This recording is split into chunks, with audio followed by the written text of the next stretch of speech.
विष्टं सर्वकल्याणमूर्तिं परशुकमलहस्ते शोभितं मोदकेन अरुणकुसुममालं व्यालबद्धोदरैश्च मम हृदयनिवासं श्रीगणेशं नमामि। माते तुझ्या चरणी आश्रय देस्याम तेडीची नित्यमनी तुष्टी घडे प्रकामा लागो तुझ्या भजनी हे मनसाच नित्य याहून अन्य जगदंब नकांक्षी चित्त सर्वस्व तूच मुचे जगदंब माते आम्ही तुझे प्रिय शिशूच तुझे नाते वाटो कसाही गुणहीन सदा जनामी तू माय एक करिसी मम चोदनामी तू माय एक करिसी मम चोदनामी। श्री गणेशाय नमः। श्री सरस्वत्यै नमः। श्री मातृपितृभ्यां नमः। श्री कुलदेवताभ्यो नमो नमः। श्री गुरुदेवताभ्यो नमो नमः। ओम श्री ललिता देव्यै नमः। भवे देवेति मुख्यानि तत्र वक्ष्यामि संशृणु ललिता श्री महालक्ष्मीर्लक्ष्मीरमा च पद्मिनी कमला संपदीशा च पद्मालयेन्दिरेश्वरी परमेशी सती ब्राह्मी नारायणी च वैष्णवी परमेश्वरी महेशानी शक्तिशा पुरुषोत्तमी अथ श्री ललिता सहस्रनाम स्तोत्रम्। आतापर्यंत आपण ललिता सहस्रनाम स्तोत्रामधल्या 147 श्लोक आणि 770 वाटतं सांगते तिथपर्यंतचा अर्थ आपण बघितलेले आहेत. म्हणजे 146 आणि 47 काल आपण बघितलेला आहे. तर 47व्या श्लोकामध्ये अर्थ बघून झाल्यावरती 770 नामापर्यंत आपण आलेलो आहोत. म्हणजे तिची जी सहस्र नामावली आहे त्यातल्या 770 नामांचा अभ्यास आपण आतापर्यंत केलेला आहे. त्याची माहिती करून घेतलेली आहे. आता आपण 848 नंबरचा 148 नंबरचा श्लोक बघणार आहोत. आणि त्या श्लोकामध्ये 6 नामं तिचे आहेत. रंजनाताई जरा माईक बंद कराल का? बर लाईट बंद केलं की मला दिसत नाही. लाईट नाही. मला वाटलं नाही. बर चांगली लक्ष हा माईक चालू आहे. पुराराध्या दुराधर्षा पाटली कुसुमप्रिया महती मेरु निलया मंदार कुसुमप्रिया. इथं ह्या श्लोकामध्ये आपल्याला 6 नावांचा अभ्यास करायचा आहे. आतापर्यंत जी 770 नावं झालेली आहेत त्यातलं आता 771 नाव जे आहे ते दुराराध्या. आता आधीच्या एका याच्यामध्ये पण दुराराध्या म्हणजे दुरा शब्द असलेले असे काही शब्द आधीच्या नामांमध्ये सुद्धा आपल्याला आलेले आहेत. आता इथं दूर असणे म्हणजे काय? लांब असणे. आराध्य म्हणजे आपल्याला उपासना करण्यासाठी असणारी योग्य देवता म्हणजे आपली आराध्य देवता. आपण म्हणतो ना की मी ह्या रामालाच माझं आराध्य दैवत मानते. असं आपल्याला बरेच जणांना संभाषणातून सांगतात. मी कृष्णाला माझं उपास्य दैवत मानते असं काही जण सांगत असतात. म्हणजे काय तर त्या देवाच्या भोवतीच माझी सगळी आराधना निगडीत असते. म्हणजे मी त्याचंच नामस्मरण करते, त्याचीच पूजा अर्चा करते, त्याचंच काय महात्म्य असेल काही वाचते, ऐकते, त्याच्यासाठी असणारे उपास तपास करते. हे सगळी झाली आराधनेची पद्धत म्हणजे उपास्य देवता. तसं इथं दुराराध्य तर ती दूर असणे, लांब असणे, दुराराध्या. आता इथं काय आहे ते आराध्य देवता किंवा ती उपास्य देवता तिचे आराधने करणं हे आपल्यासाठी लांब आहे, दूर आहे. म्हणजे काय आहे? लांब आहे. कशा अर्थानं? म्हणजे ते थोडंसं आपल्यासाठी अवघड आहे. अशा अर्थानं तिला दुराराध्या असं नाव दिलेलं. म्हणजे तिची प्राप्ती करून घ्यायची झाली. आराध्य देवतेची आपण उपासना का करतो तर आपल्याला त्यांच्याकडची असणारी जी सर्व सामर्थ्य, जी शक्ती आहे ती आपल्याला मिळावी, त्यांची कृपा मिळावी, ह्यासाठी आपण त्या आराध्याची उपासना करत असतो.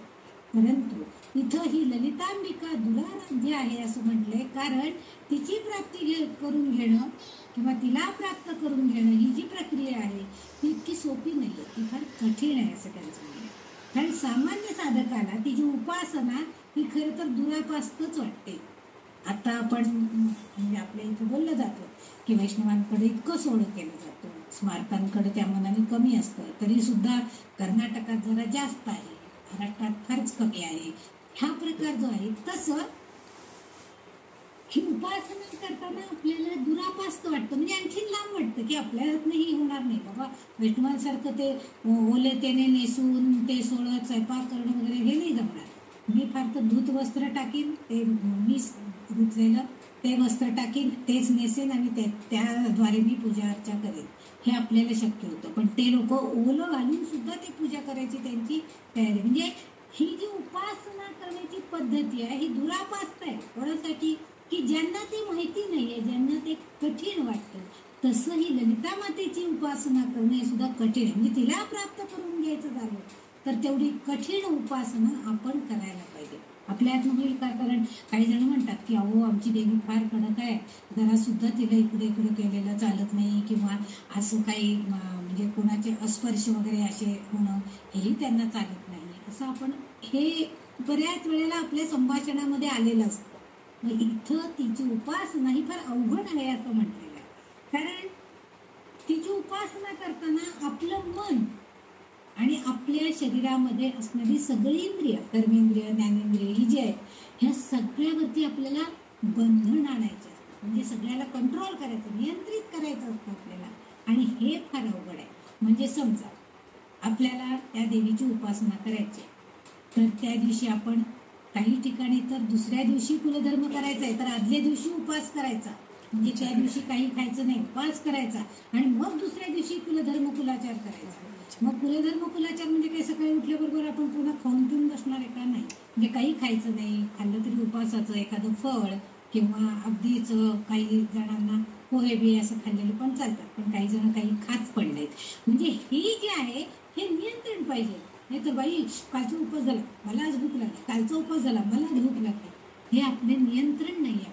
आणि हे नियंत्रण ठेवणं, कारण आपल्या इंद्रियांवरती, आपल्या मनावरती, आणि या इंद्रियांची सगळी कार्य आपल्या मनावर अवलंबून असतात. आपल्या मनाने खंबीरपणे घेतलं की नाही, मी आज जरी मी सोमवार व्रत करते ना, तर मी सोमवारी सकाळपासून संध्याकाळपर्यंत काहीही खाणार नाही, आणि 100 रुपयाची खडीसाखर आणून मग त्यातले 3 भाग करून, एक गाईला, एक देवाला आणि एक आपले स्वतः 4 भाग करायचे, घरातल्या नाणे राहिलेला 1 भाग आपण खायचा. हे 16 सोमवार व्रत किती अवघड आहे खरं तर.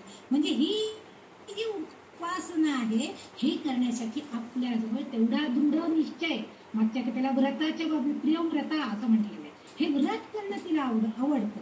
म्हणजेच काय आहे तर तुमच्या मनावरती तुम्ही नियंत्रण ठेवायला पाहिजे, आणि मनाचं नियंत्रण हे इंद्रियांवर, कारण इंद्रिय आपले मन फार चंचल आहे. झटकन एखाद्या घराजवळून आपण जात असतो आणि भजी तळण्याचा वास येतो, तर लगेच आपल्या मुखातून बाहेर पडतं, हा भजी तळण्याचा छान वास आला, खाऊ वाटायला लागले, घरी गेल्यावर बघूया करायचा प्रयत्न. म्हणजे काय, पण आपलं मन लगेच ते भज्यांमध्ये गेलं, तो वास आपल्या नाकात शिरलं, त्या घ्राणेंद्रियांनी त्याचं आपल्याला म्हणजे आतमध्ये घेतला तो वास, आणि मग आपल्याला बुद्धी झाली. म्हणजे चंचल मनाने आपल्या सगळ्या वृत्ती, म्हणजे उपवास आहे तरी सुद्धा कांदा भजी खायची वासना झाली. हे जे नियंत्रण आहे, हे नियंत्रण आपल्या मनाने करायचे, हे फार कठीण आहे. म्हणून ते म्हणतात की चंचलतेवर नियंत्रण ठेवणं हे सगळ्यात महत्वाचं आहे. आणि पूजन, अर्चन, जप या सगळ्यामध्ये हेच सांगितलं. जप करत असताना, पूजन करत असताना, काही अर्चन करत असताना, काही यज्ञयाग करत असताना काय करायला पाहिजे तर संकल्प करायला पाहिजे. आणि संकल्प करणं म्हणजे व्रत, म्हणजे बंधन पाळणं आवश्यक आहे.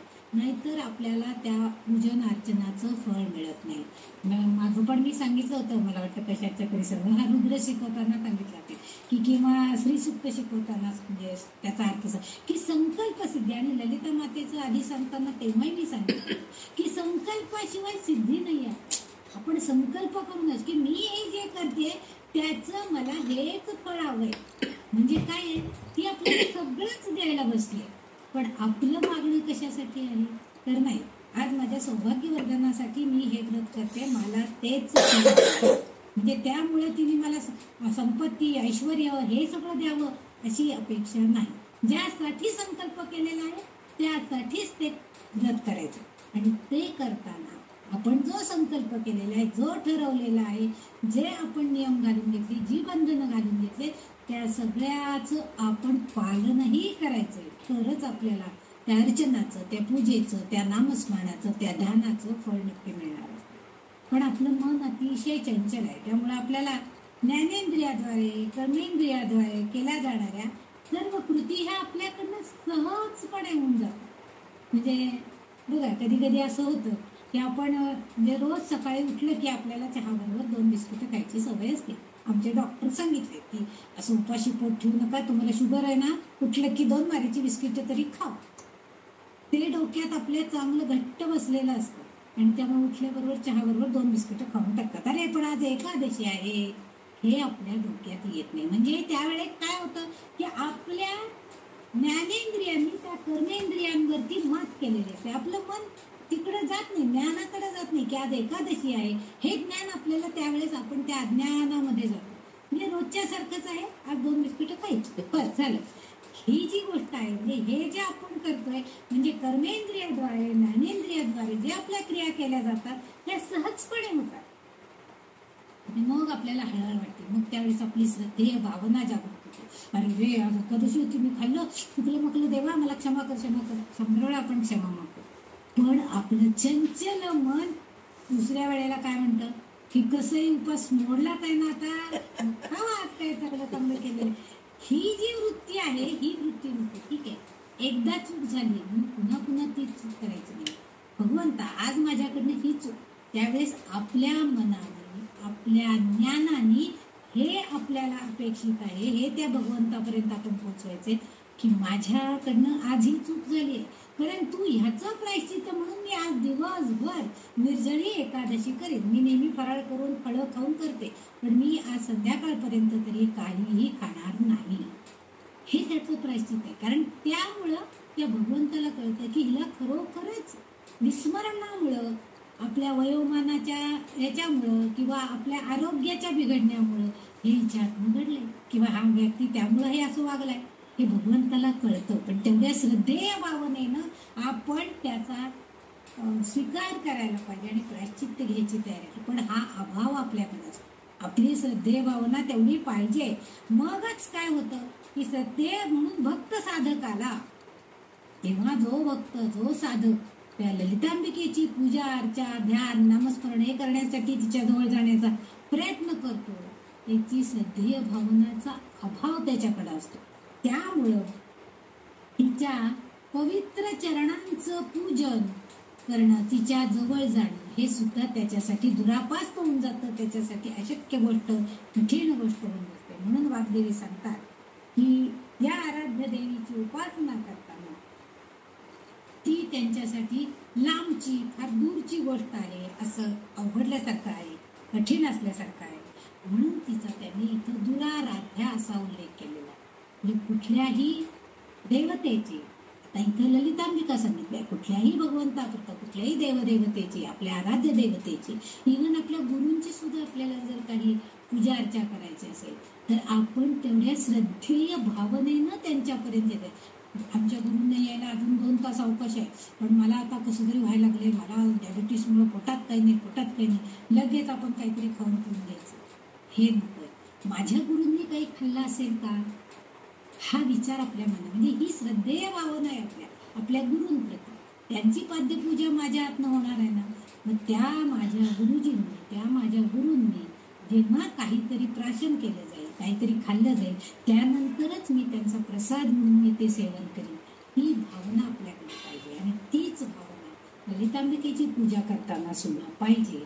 म्हणून या वाग्देवता सांगतायत की ही आराध्य देवता जर तुम्हाला हवी आहे, ललितांबिका, कारण ती सगळं देणारी आहे, तिची पूजा अर्चा करताना तुम्ही तेवढ्या श्रद्धेय भावनेने ते केलं पाहिजे. आणि ह्यासाठी तिचा उल्लेख दुराराध्या म्हणून केला. पुढचं जे नाव आहे ते 772 नंबरचं दूरदर्शा म्हटलेलं आहे. पुन्हा तो दूर शब्द आला. दूर म्हणजे अवघड, कठीण, हे आपल्याला आता माहित आहे. आधर्शा म्हणजे काय, तर नियंत्रण करणं, काबूत ठेवणं किंवा त्याविषयी जाणून घेणं, असे 3 अर्थ त्याच्यामध्ये अभिप्राय होतात. म्हणजे काय, तर आत्म्याचा जो आनंद आहे, आता इथं नियंत्रण ठेवायचं आहे. आपल्या अंतस्थ असणारा जो आत्मा आहे, आत्म्याचा आनंद हा ललिताय आहे. ललित म्हणजे आनंद असा पण अर्थ आहे. ललित म्हणजे खेळ असा पण अर्थ केलेला आहे. म्हणजे ललितांबिका ही जी आहे, ही नाना विचित्र असे छान खेळ खेळणारी आहे. जे भक्तांच्या हृदयामध्ये ती आहे आणि त्या भक्ताकरवी, त्या साधकाकरवी ते विचित्र नाना वेगळे. इथे विचित्र म्हणजे आपण विचित्र अशा अर्थानं नाहीये.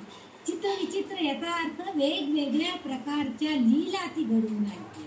आणि हे लीला नाटक आपल्या प्रत्येकाच्या आयुष्यामध्ये घडतच असतं. कधी सुखाचे कधी दुःखाचे प्रसंग ती घडवून आणते. आणि म्हणून तिला त्यांनी आत्म्याचा आनंद देणारी. एखादं दुःख येऊन गेलं आणि त्याच्यानंतर एखादी चांगली गोष्ट घडली तर आपल्याला किती आनंद होतो. हा बाई, मला वाटलं होतं मला खरं पेपर अवघड गेले होते. म्हणजे त्यावेळेस आपल्या मनामध्ये दुःखाची भावना होती. पेपर इतके अवघड होते, मला काही घ्यायला आले की नाही कोणाच टोक, पण मी लिहून आली आहे. आणि नंतर रिझल्ट आल्यावरती खूप छान मार्क पडलेले असतात. मग तो जो आनंद आहे म्हणजे त्यावेळेस असणारी दुःखाची भावना आणि नंतर येणारा आत्म्याचा आनंद, हे सगळं तीच ती घडवून आणलेली असते. म्हणून ललिता माता कशी आहे, ललिता माता ही उपनिषदामध्ये तिचा उल्लेख आत्म्याचा आनंद ललिताय अशा तऱ्हेनं केलेला आहे. म्हणजे ही ललिता ही आपल्या आत्म्याला आनंद मिळवून देणारी अशी आहे. आता हे आपल्याला जाणून घ्यायचं आहे. आता हे आपण आधीच आपल्याला माहिती झालं, पण ही तिची वृत्ती काय आहे हे आपल्याला जाणून घ्यायचं आहे. कारण हे जाणून घेणं दुरापास्त आहे, अवघड आहे. म्हणून तिला दुरादर्शा, नियंत्रण ठेवण्यासाठी कठीण आहे, ती आपल्याला काबूत ठेवण्यासाठी कठीण आहे, आपल्याला जाणून घेण्यासाठी कठीण आहे, अवघड आहे असं म्हणताय. कारण कोणताही साधक तिला सहजपणे नियंत्रित करू शकत नाही. म्हणजे तिच्यावरती आपण नियंत्रण आणू शकत नाही, ती आपल्यावरती नियंत्रण आणू शकते. आपल्या ज्ञानेंद्रिय, कर्मेंद्रिय, इंद्रियाद्वारे, मनावरती, चंचलतेवरती, सगळ्यावरती ती नियंत्रण आणू शकते. पण तिच्यावरती आपण नियंत्रण आणू शकत नाही, कारण ती सगळ्याचा विश्वाधार असणारी अशी आहे, विश्वधारिणी आहे. हे सगळे आपण पाठीमागच्या तिच्या नामांमधून बघितलेलं आहे. आणि त्यामुळे तिची कृपा संपादन करू शकत नाही आपण. जर कारण का, तर त्या साधक सहजपणे नाही होते. साधकाला सहजपणे आपलं तिथं स्तोत्र म्हटलं, नमस्कार केला, झालं, तिची कृपा मिळाली असं नाही होत. त्याच्यामध्ये मी 21 दिवस तुझं हे स्तोत्र अमुक अमुक वेळेला आणि पाणी मंत्रून किंवा नाम घेऊन तिचा पंचदशाक्षरी मंत्र म्हणून मी हे स्तोत्र म्हणेन असा संकल्प केला आणि मग आपण ते कार्यान्वित आणलंच त्या योग्य वेळेला. कारण भक्ताची, म्हणजे भक्त जर एखाद्या आराध्य देवतेची उपासना करत असेल किंवा त्या गुरुची किंवा त्या देवतेची, तर त्यावेळेला तो देव वाट बघत असतो. म्हणून आपल्याकडे नेहमी सांगतात की ठराविक वेळेला आपण आपला नैवेद्य दाखवणं, ठराविक वेळेला जप करणं, ठराविक वेळेला आपली काय आपण तिची स्तुतिगान गाणं, हे का ठराविक वेळ असं का म्हणतात. किंवा उठल्याबरोबर आपण आधी त्या भगवंताचं नामस्मरण करणं किंवा त्याला आपल्या हातामध्ये त्याला बघून त्याचं नामस्मरण करणं, हे ठराविक म्हणजे नित्य नियमानं आणि त्याच वेळेला. कारण तो भगवंत वाट बघत असतो की माझा भक्त आता माझी आठवण काढणार आहे, माझी आठवण करणार आहे, मग तिथं मी असायला पाहिजे. तो कशा पद्धतीनं माझी आठवण काढतोय, त्याला खूप माझ्या आठवणीमध्ये बुडून गेलाय का, तो वरवर त्याची श्रद्धा आहे, दुसरं काहीतरी आता दुसरं काम करायचंय आणि नुसती वरवर श्रद्धा दाखवतोय का, हे सगळं तो आपल्या भक्ताकडे बारीक सूक्ष्म दृष्टीनं बघत असतो. कारण सूक्ष्मामध्ये ती आपल्या अवतीभोवती वावरत असते. ही जी देवता आहे आपली, ती सूक्ष्म रूपानं आपल्या अंतरंगात पण आहे आणि अवतीभोवती पण ती वावरत असते, फक्त आपल्याला दिसत नाही. म्हणून साधक भक्त तिला सहजपणे नियंत्रित करू शकत नाही किंवा तिची कृपाही संपादन करू शकत नाही. जो भक्त आपले मन कोणत्याही भावभावनांनी कलंकित न होऊ देता निष्कलंक भक्ती करतो, त्यालाच ती वश होते. म्हणजे ढोंगी पूजन तिला आवडत नाही. मागच्या एका नामामध्ये पण त्यांनी हे वर्णन केलेलं आहे की ढोंगीपणामध्ये तिचं कुणी पूजन करत असेल तर ती त्याला निश्चितपणे शासन करते, असं तिचा उल्लेख त्या नामामध्ये आलेले आहेत काही काही नामांमध्ये. म्हणजे हिची भक्ती करताना आपण सुद्धा आपलं मन सुद्धा कलंकित असतं, उपयोगी नाही. मी कालच उदाहरण सांगितलं होतं की देवापुढे बसायचं, स्तोत्र म्हणताय तिकडं तोंडाने रामरक्षा, ललिता सहस्त्रनाम पाठ आहे म्हणून, विष्णू सहस्त्रनाम पाठ आहे म्हणून म्हणायचं, आणि तिकडं अगं दूध वरती आलं वाटतं, वास आला बघ म्हणून त्या सुनेला मुलीला सांगायचं. म्हणजे लक्ष कुठे, म्हणजे आपलं मन इतकं चंचल आपण करतो. म्हणजे ह्या सगळ्या भावनांमध्ये आपण दूर राहिलो. तिकडं काहीही होऊ दे, पण आता मी आणि माझ्या समोर असलेली देवता, या दोघांमध्येच अनुसंधान उपलब्ध व्हायला पाहिजे. आणि हे त्या ललितांबिकेला सुद्धा अपेक्षित आहे. म्हणजे कोणताही कलंकविरहित निष्कलंक आपलं मन पाहिजे. म्हणजे आपल्या मनामध्ये कोणतेही विचारही नको. नाहीतर इकडे पूजा करायची, तोंडानं स्तोत्र म्हणायचं आणि मनामध्ये तिसरेच विचार चाललेले असतात. आज ती मला असं म्हटली होती काल, आता मी याचं काय बाई करू, असं काय मी कधी तिला असं म्हटलं होतं पण तिने माझ्यावर राळ घेतली. म्हणजे असे विचार इकडे चालू असतात. तोंडाने स्तोत्र म्हणलेले असतात, हाताने पूजा केलेली असते. हे सगळं पण असला ढोंगीपणा तिला नको. तुम्ही फक्त 2 किंवा 3 मिनिट जरी तिच्या पुढे उभं राहिलात म्हणजे आपल्या देवतेपुढं, आणि अगदी निश्चल मनानं, शांत मनानं फक्त तो देव आणि आपण असावं, आणि आपण त्याच्याशी अनुसंधान साधलं. किंवा आपले काय ज्या तक्रारी असतील, तक्रारी याचा अर्थ आपलं त्याच्याकडे काय मागणं असेल ते मागलं, किंवा न मागता सुद्धा त्याला कळतं, त्याला हेच सांगायचं तुला कळतंय मला काय हवंय ते, मग मी कशाला तुझ्याकडे काय मागू. फक्त मी हे 2-3 मिनिटं तुझी ध्यानधारणा करण्यासाठी मी शांत उभी राहते. तुला माझ्या मनातलं कळतंय ना, मग मला काय हवंय ते तू देशीलच, पण तुला काय हवंय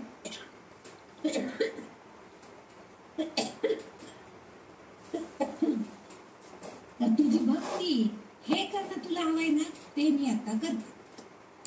हे आपण त्यांना सांगायचंय देवदेवतेला, म्हणजेच ते आपल्यावरची कृपा करणार आहेत. आणि हेच तिला आवडतं. म्हणजे देवीला सुद्धा असं ढोंगी भजन पूजन हे आवडत नाही. आपण एखादं भजन म्हणताना सुद्धा इतकं तल्लीन होऊन भजन म्हणायला पाहिजे की त्या प्रार्थनेमध्ये, त्या भजनामध्ये आपोआप ते सगुण मूर्ती आपल्या डोळ्यासमोरून, आपल्या डोळ्यातनं गळगळ पाणी व्हायला पाहिजे. इतकी तल्लीनता आपली झाली तर तो देव आपल्याला प्रसन्न होतो. अन्यथा हे होतच नाही. म्हणून जसं भगवद्गीतेमध्ये सुद्धा भगवंत आपल्याला हे सांगतायत, जो कोणी मला प्रेमानं नुसतं पान, नुसतं एखादं फूल, एखादं फळ किंवा नुसतं पाणी जरी मला दिला तरी सुद्धा मला अर्पण केलं तर पत्र पुष्पम फलम तोयम, तर त्या व्यक्तीला मी पाप रहित करतो. बघा किती सामान्य अपेक्षा आहे भगवंताच्या, की तुम्ही काही मला छान छान नैवेद्य दाखवा, भरपूर फुलांनी मला सजवा, अजिबात अपेक्षा नाही आहे. फक्त आपल्या मनामध्ये श्रद्धा ठेवून एखादं पान, एखादं फूल, नुसतं पाणी जरी त्याला अर्पण केलं, म्हणजे नैवेद्याला आपल्याकडे काही नाहीये, पण नुसता पाण्याचा जरी नैवेद्य त्याला दाखवला की मी हे पाणी एक अमृत म्हणून तुझ्या पुढे तुला नैवेद्य ठेवलेलं आहे, मी ह्या पाण्यामध्ये मानसिक उपचारानुसार साखर घातलेली आहे आणि हे साखर मिश्रित पाणी मी हे भगवंता तुला नैवेद्य दाखवतो, हे आपल्याकडनं व्हायला पाहिजे. असं जर झालं तर आपोआप, म्हणजे ही निस्वार्थ भक्ती आपल्याकडनं व्हायला पाहिजे. तर आपल्यामध्ये असणारं जे पाप आहे ते पाप रहित होतो आपण, आणि अशा मनाचा भक्त भगवंताला प्रिय आहे. म्हणजे अशी भक्ती त्याची पाहिजे, निस्वार्थ भक्ती पाहिजे, की त्याला मला काही नकोय पण काय हवंय ते तुला माहिती आहे, ही भावना आपल्याकडे पाहिजे. अशा भक्तासमोर इतक्या श्रद्धेनं जर त्यांनी भक्ती केलेली असेल, निस्वार्थ भक्ती केलेली असेल, निष्कलंक भक्ती केलेली असेल, तर आपोआप त्या भगवंताला त्या आपल्या साधक भक्तासमोर प्रत्यक्षपणे उपस्थित व्हावं लागतं आणि प्रेमाने दिलेल्या अर्पण वस्तूंचा तो अगदी आनंदानं स्वीकार. आता उपस्थित होतो याचा अर्थ काय होतो, तर आपल्याला कोणीतरी तिथं आहे याची जाणीव सुद्धा होते, याची अनुभूती आपल्याला मिळते. मग आपण वाहिलेलं ते बेलाचं पान त्या शिवपिंडीवरती अगदी छान बसलेलं असतं, मग आपल्याला दिसतं की नाही म्हणजे भगवंताला माझं पान मान्य झालंय बरं का. त्या पाण्यामध्ये आपल्याला छोटीशी भगवंताचं एक मुशीचं पान घातलेलं असतं, त्याच्यामध्ये त्या भगवंताची मूर्ती दिसते, म्हणजे त्याला तेही मान्य झालंय बरं का. ह्या भावना आपल्या मनामध्ये येतात, म्हणजे ही अनुभूती आपल्याला तो भगवंत देत असतो, म्हणजे त्या वस्तूंचा तो आनंदानं स्वीकार करतोय हे आपल्याला दिसतं. इथं आता हे झालं प्राप्तीसाठी. आता इथं आणखी एक मुद्दा असा सांगितला जातो की सहस्त्रनामातील काही नामामध्ये तिची पूजा एक चित्ताने आणि एकांतात करावी असं एका श्लोकामध्ये आलेलं होतं बघा, एका नामामध्ये होतं की तिची पूजा करताना अवलंबन करून किंवा मोठमोठ्याने स्तोत्र म्हणायची, मोठमोठ्याने भजनं म्हणायची आणि मी तिची पूजा कशी करते हे सगळ्यांना दाखवावं, हे तिला अपेक्षित नाही. त्यापेक्षा एकांतामध्ये कुणीही नाही आजूबाजूला, फक्त ती आणि मी, ती देवता आणि मी असं असताना एकांतात तिचं नाम घेणं, ते एक चित्तानं तिची प्रार्थना करणं, हे जेव्हा होईल तेव्हा तिथं उपास्य आणि तो भक्त हे दोघंच पाहिजे. म्हणजे ती देवता आणि आपण, म्हणजे आपली एकाग्रता साधते. आजूबाजूला कोणी नसले की आपण एकाग्र मनानं त्या देवतेशी बोलू शकतो, आपल्या मनातल्या भावभावना तिला सांगू शकतो. काही गोष्टी अशा असतात की आपण कुणाजवळही बोलू शकत नाही, पण भगवंताजवळ आपल्या मनातलं सगळं सांगावं आणि तो ते इतकं एकच. कारण काय असतं, त्याला एकचित्तानं आपण सांगतोय म्हटल्यावर तेवढ्या एकचित्तानं तोही ऐकत असतो. आपण एकाग्र होतो त्याच्याशी आणि जणू एखादी व्यक्तीशी आपण बोलतो असं त्याच्याशी बोलावं, त्याच्याशी गप्पा माराव्या, त्याला सांगावं. हे जेव्हा होतं तेव्हा आपोआपच एकाग्रता साधली जाते आणि मग ते उपास्य दैवत, ते आराध्य दैवत हे आपल्याला प्रसन्न होतं आणि आपोआपच त्या योगानं आपल्या मनामध्ये ज्या इच्छित मनोवांछित जे आहे आपल्याला ते आपोआप पूर्ण करण्याकडे ती देवता आपल्याला अनुकूलता देते. म्हणजे प्रत्यक्ष काय ती येते म्हणजे चार हाताने आपल्याला ह्या गोष्टी दिल्या त्या गोष्टी असं होत नाही, परंतु आपल्याला जे अडचणी आहेत त्या पूर्ण करण्याकडे ती आपल्याला अनुकूलता देते. त्या अडचणींमधून काहीतरी मार्ग निघतो, आपोआपच आपल्या अडचणी सुटल्या की आपण आपल्या इच्छित याच्यापर्यंत जातो, म्हणजे आपली मनोरथ पूर्ण होतात, काहीतरी मार्ग निघतो आणि मग आपण ते प्राप्त करतो. त्या प्राप्तीनंतरचा जो आनंद आहे तो खरं तर आपल्या मानसिकतेचा शाश्वत आनंद असतो, कारण आपण त्या उपास्य देवतेला आपल्यामध्ये सामावून घेतलेलं असतं, एकाग्रतेनं आपण त्याचं पूजन केलेलं असतं आणि ते समाधान काही वेगळंच असतं. ऋषी दुर्वास यांनी एक शक्ती महिम्न असं एक स्तोत्र लिहिलेलं आहे आणि या स्तोत्रामध्ये ते म्हणतात की जो भक्त किंवा जो साधक प्राणायाम आणि ध्यानधारणेतून तिची पूजा करण्याचा प्रयत्न करतो, तो साधक हा भक्त ललितांबिकेशी एकरूप होतो.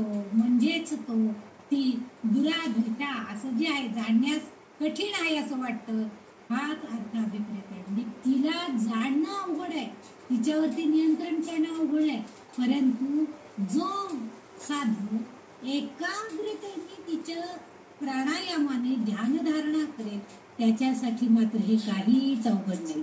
तिची भक्ती अशा तऱ्हेनं केली की आपोआप निस्वार्थ भावनेनं तिच्या पुढे 2 मिनिट उभं राहिलं तरी सुद्धा ती आपल्यावरती प्रसन्न नक्कीच होणार आहे.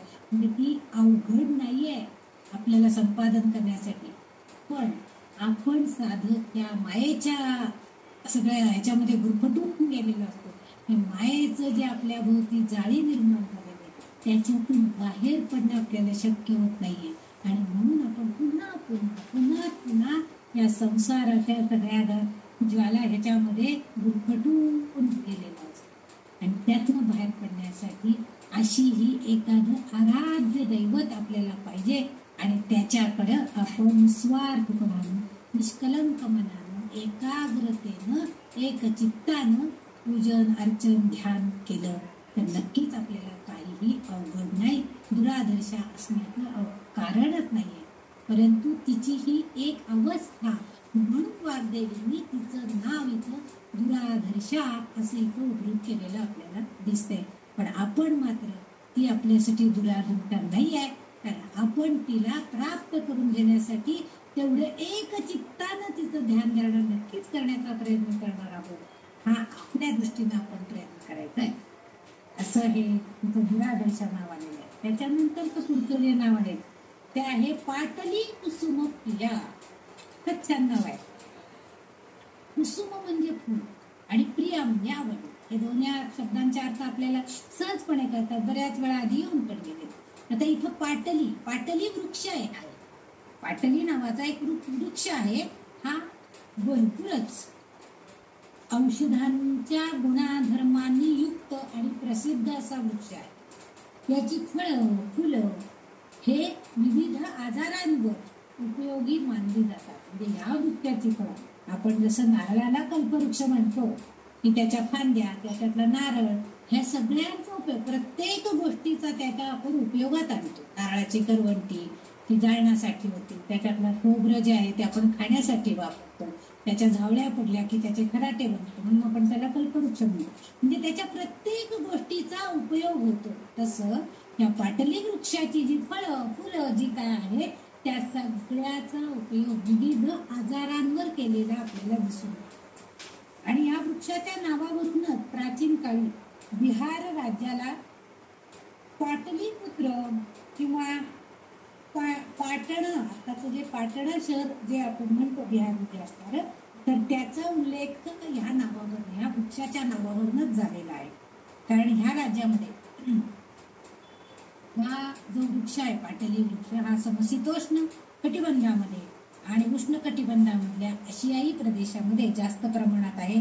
आणि मुख्य म्हणजे ह्याच्या फळांचा उपयोग कसा आहे, पित्तावरती आणि मूत्रकुरुच्छ याच्यामध्ये, म्हणजे आपल्याकडं आपण म्हणतो की हे झालेला काय म्हणतात मूतखडा वगैरे झालेला असेल तर त्याच्यावरती सुद्धा ह्या फळांचा उपयोग होतो. म्हणजे आयुर्वेदामध्ये ह्या झाडाला खूप महत्व प्राप्त झालेलं आहे. म्हणजे बऱ्याचशा व्याधींवरती, समस्यांवरती ह्यांच्या झाडाच्या पाना फुलांचा उपयोग केलेला आपल्याला दिसून येतो. त्यानंतर त्यांनी, आता हे झालं त्या झाडाच्या गुणधर्माविषयी, पण तिला काय आवडतंय तर पाटली कुसुमप्रिया, म्हणजे पाटली वृक्षाची जी फुलं आहेत ते तिला आवडतात. आता ती फुलं कशी आहेत तर फुलं ही लाल भडक रंगाची, लाल, पांढरी आणि पिवळ्या रंगांचं मिश्रण असणारी अशी ही लांबट आकाराची अशी ही फुलं आहे. आणि ही फुलं तिला फार आवडतात. त्याच्यामध्ये जी रंग त्यांनी सांगितले तर हा लाल रंग जो आहे तो शक्तीचं प्रतीक म्हणून वर्णन केलेलं आहे. तिला हे का आवडतं तर लाल रंग म्हणजे शक्तीचं प्रतीक आहे. त्याच्यातील पांढरा रंग जो आहे त्या फुलामध्ये असणारे लाल, पांढरा आणि पिवळा रंग जो बघितला तर लाल रंग शक्तीचं प्रतीक आहे. पांढरा रंग जो आहे तो शिवामध्ये असणार, म्हणजे शिवाचं प्रतिनिधित्व करतो. म्हणजे शिवशंकर, शक्ती आणि शिव हे दोघं जोडीनच सगळीकडे असतात, ते सगळीकडे एकत्रच असतात. तसं त्या शिवाचं प्रतिनिधित्व तो पांढरा रंग, म्हणजे सात्विकता त्याच्यामध्ये आपल्याला बघायला मिळते. म्हणूनच हे फुल शिवशक्तीच्या एकरूपतेचं वर्णन, त्याचं एकरूपतेचं द्योतक म्हणून आहे. म्हणून ते तिला तेच फूल का आवडतं तर त्याच्यामध्ये शिवशंकराबरोबर ती शक्ती देवता आमची ललितांबिका आहे. त्यामुळं तिला ते अतिशय प्रिय आहे. कारण त्याला त्याचं सामर्थ्य आहे. म्हणजे कल्पना, म्हणजे आपला पती किंवा शिवशंकर हा जो आहे त्याच्यामध्ये कोणतं सामर्थ्य आहे याची कल्पना आहे. आणि या कल्पना या फुलाच्या मुळे दिसते. हे पाटली वृक्षाचं फूल तिला प्रिय आहे. म्हणजे हे फूल जेव्हा कळी स्वरूपात असतात त्यात ह्या फुलाचं वैशिष्ट्य पण आणखीन एक सांगितलेलं आहे की हे फूल, म्हणजे आपल्याकडं कसं संध्याकाळच्या वेळेला बागेला जर चक्कर मारली तर आपल्याकडे बारीक बारीक बारीक सगळ्या म्हणजे फुलझाडांना कळ्या आलेल्या आपल्याला दिसतात, लांब लांब कळ्या आलेल्या असतात. मग आपण म्हणतो आता हे उद्या 2 फुलं उमलणार बरं का, आता हे उद्या मोगऱ्याचं फुल उमलतंय बरं का. आपल्याला ती कळीचा आकार वाढला की आपल्याला कळतं की हे उद्या उमलणार आहे. परंतु या पाटली वृक्षाची जी फुलं आहे त्याच्यातली कळी संध्याकाळी कधी दिसतच नाही. तर दुसऱ्या दिवशी एकदम फुल या स्वरूपामध्ये, फुल कळी स्वरूपातच फार कमी नजर असते. कळी या स्वरूपामध्ये आपल्याला ते दिसतच नाही. तर दुसऱ्या दिवशी ती फुलं फुलून त्यांचा सडा मात्र खाली पडतो आणि तोच फक्त आपल्याला दिसतो. आणि ह्या फुलांचा उपयोग अत्तर करण्यासाठी, म्हणजे त्या इतकं सुवासिक फुलं आहेत की त्याचा अत्तर करण्यासाठी सुद्धा वापर करतो. म्हणजे फळांचा, फुलांचा काय उपयोग आहे त्यानुसार, म्हणजे हे सगळं सामर्थ्य त्या फुलामध्ये आहे. आणि म्हणून ते फुल तिला आवडतं. म्हणजे अत्तराचा जसा वास घमघमाट सगळीकडे पसरला की आपल्याला वाटतं हा कोणतरी काय छान वासाला अत्तर लावून आला का तुम्ही, आपण लगेच विचार. म्हणजे त्या वासानं आपण त्या व्यक्तीकडे आकृष्ट होतो. तसं ही ललितांबिका त्या फुलाकडं आकृष्ट होती, म्हणजे शिवाकडं आकृष्ट होती. कारण शिव त्या फुलामध्ये आहे, पांढऱ्या रंगामध्ये स्थित आहे. त्यानंतर लाल रंग हा सामर्थ्याचं प्रतीक, शक्तीचं प्रतीक आहे. ती त्याच्यामध्ये त्याच्यातच आहे लाल रंगाने. म्हणजे ती सामर्थ्यवान देवता, ती शक्ती देवता त्या शिवाबरोबर त्या फुलामध्ये आहे. आणि हे सगळं म्हणून तिला मान्य आहे. आणि एकदम फुलामध्ये रूपांतरित होऊन सुवासिकतेचं वातावरण करणं हे तिचं काम आहे. आणि त्यामुळं आपोआप सुंदर वास आला. आपण जर पारिजातकाचं झाड आपल्या दारात असेल तर त्याचा सडा पडला की सगळीकडे वास सुटतो. आणि आपण म्हणतो काय छान रातराणीचा वास आला, पारिजातकाचा वास आला. म्हणजे आपलं मन प्रसन्नित होतं. सुगंधित वातावरणामुळे आपल्याला उल्लसित करतात. तसं ललितांबिका काय करते, ह्या पाटली वृक्षाच्या या फळांच्या सुवासानं, त्याच्या रूपानं, त्याच्या लाल रंगाच्या सामर्थ्यानं ही काय करते, भक्ताच्या मनामध्ये ही प्रेम, या फुलासारखं प्रेम आणि त्याचा जो वास आहे तो त्याच्या मनामध्ये उल्लसित करण्याचं काम करतो. म्हणजे जसं फूल उमलतं तसं या भक्ताच्या मनामध्ये सुद्धा त्या देवतेचं प्रेम उत्पन्न होतं. त्या देवतेकडं तो त्या वासाला जसं आपण आकृष्ट होतो, सुगंधित वासाला, तसं ती देवतेकडं हे भक्त आकृष्ट होतो.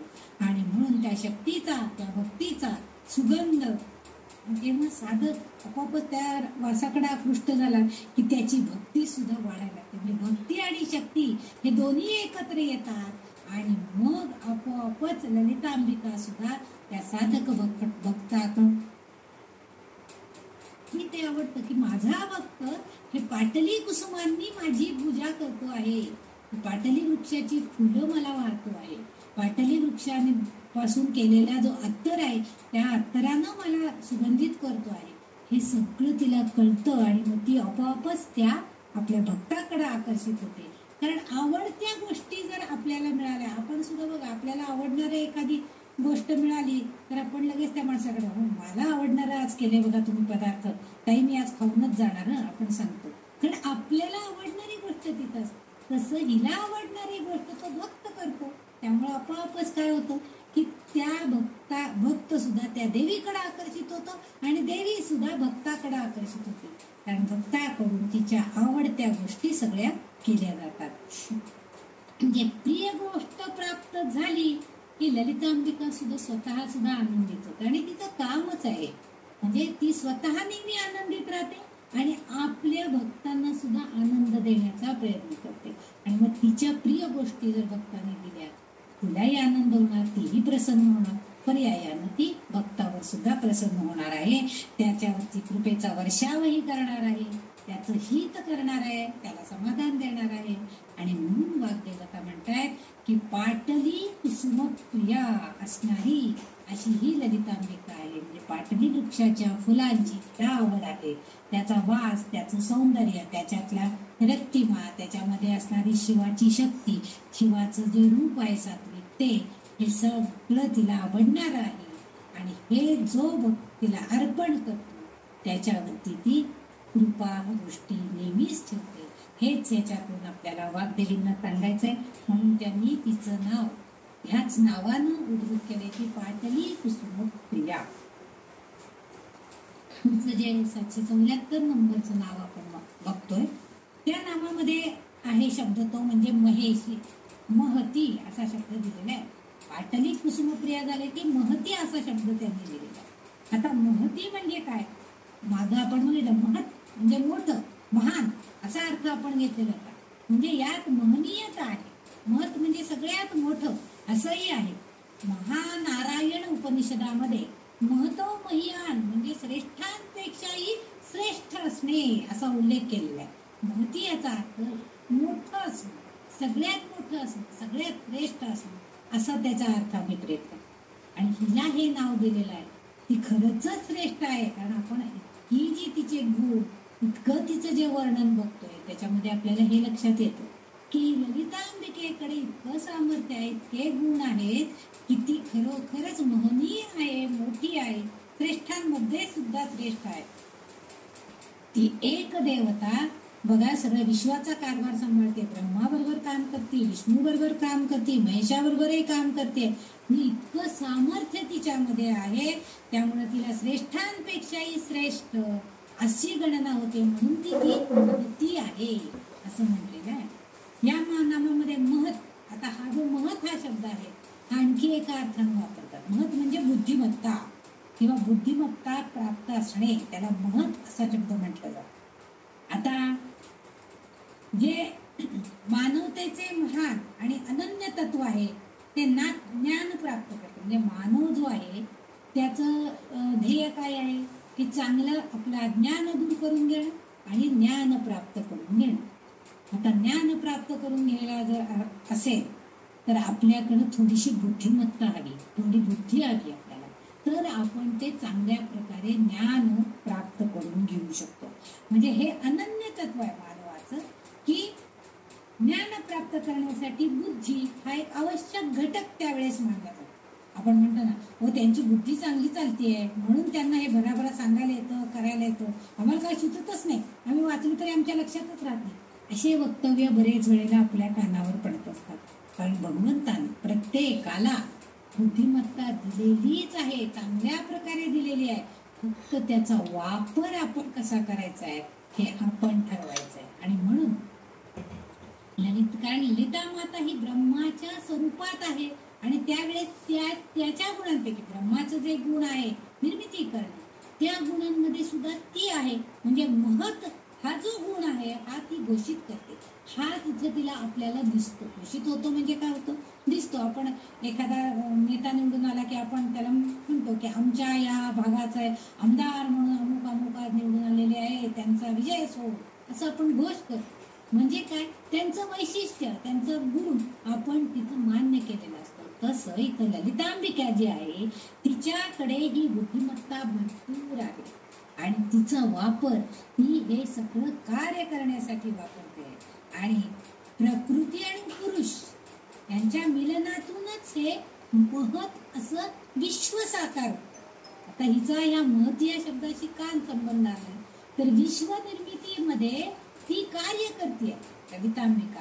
आणि ती जेव्हा प्रकृती म्हणून आहे आणि पुरुष म्हणजे शिवशंकर यांच्या बरोबर जेव्हा ती कार्यान्वित होते तेव्हा या महान विश्वाची निर्मिती आपल्याला दिसते आहे. म्हणजे या विश्वास साकार करण्याचं जे काम आहे ते केवळ आणि केवळ ललितांबिकेच्या साह्यानंच होऊ शकते. म्हणून तिला महती जी आहे, महान आहे असं आपण तिचं कार्य महत आहे असं आपण तिचं वर्णन करतोय. कारण बुद्धियोगानं जेव्हा आपली बुद्धी काहीतरी कार्यान्वित होते त्या बुद्धीच्या योगानं वस्तुनिष्ठ म्हणजे प्रकृतीशी संयोग होणं आणि मग वस्तुनिष्ठ अशा विश्वाची निर्मिती होणं. वस्तुनिष्ठ निर्मिती याचा अर्थ असा आहे की आपण एखाद्या पुरुषाचं एखादी स्त्रीशी संयोग होणं आणि त्याच्यातून एखादी गर्भधारणा होऊन एखादं जीव निर्माण होणं. ही जी वस्तुनिष्ठता आहे ही आपल्या सगळ्यांना माहिती आहे, पण ही झाली आपल्या मानवी नरदेहाविषयीच झालं. परंतु प्रकृतीमध्ये एखादं बी पेरलं जातं, झाड उगवलं जातं, ही सुद्धा सजीवात्मकच वृत्ती आहे. आणि हे झाडाची वाढ आपल्याला प्रत्यक्षात दिसत नाही मिलन झालेलं, परंतु ते बी जमिनीमध्ये अंकुरलं जातं, त्याच्यापासून वृक्ष येतो, मग वृक्षाला फळं फुलं येतात. हे सगळं होण्याची क्रिया जी आहे ही त्या आता इथं ही बुद्धी म्हणजे वस्तुनिष्ठता त्यानुसार प्रत्यक्ष जेव्हा मानवाचा अंश वाढणार आहे, मानवाचा अंश निर्माण होणार आहे, त्यावेळेस त्या व्यक्तीची त्या स्त्रीची बुद्धिमत्ता तिथं कारणीभूत होते. तिच्या मनातल्या विचारांनी त्या अंशावरती संस्कार केले जातात. परंतु सृष्टी निर्मितीमध्ये फक्त मानवदेहच निर्माण होता असं नाहीये, अनेक तऱ्हांचे प्राणीमात्रांची निर्मिती होत असते. अंड्यातून पक्षी नंतर छोटे छोटे प्राणी निर्माण होत असतात. हे सगळं होणं हे जे आहे ही सर्व क्रिया ही ललितांबिकेच्या कृतींवरच अवलंबून आहे. म्हणजे बुद्धियोगानं ती प्रकृतीशी संयोग पावते आणि त्या योगे ही वस्तुनिष्ठ अशी विश्व निर्मितीचं कार्य करत असते. हेच करत असताना सांख्ययोग तत्वानुसार सत्व रज आणि तम हे 3 गुण हे प्रकृतीचे मूळ घटक आहेत. आता ही प्रकृती म्हणजे स्त्री वृत्ती, त्याच्यामध्ये हे 3 घटक आहेत, सत्व रज तम.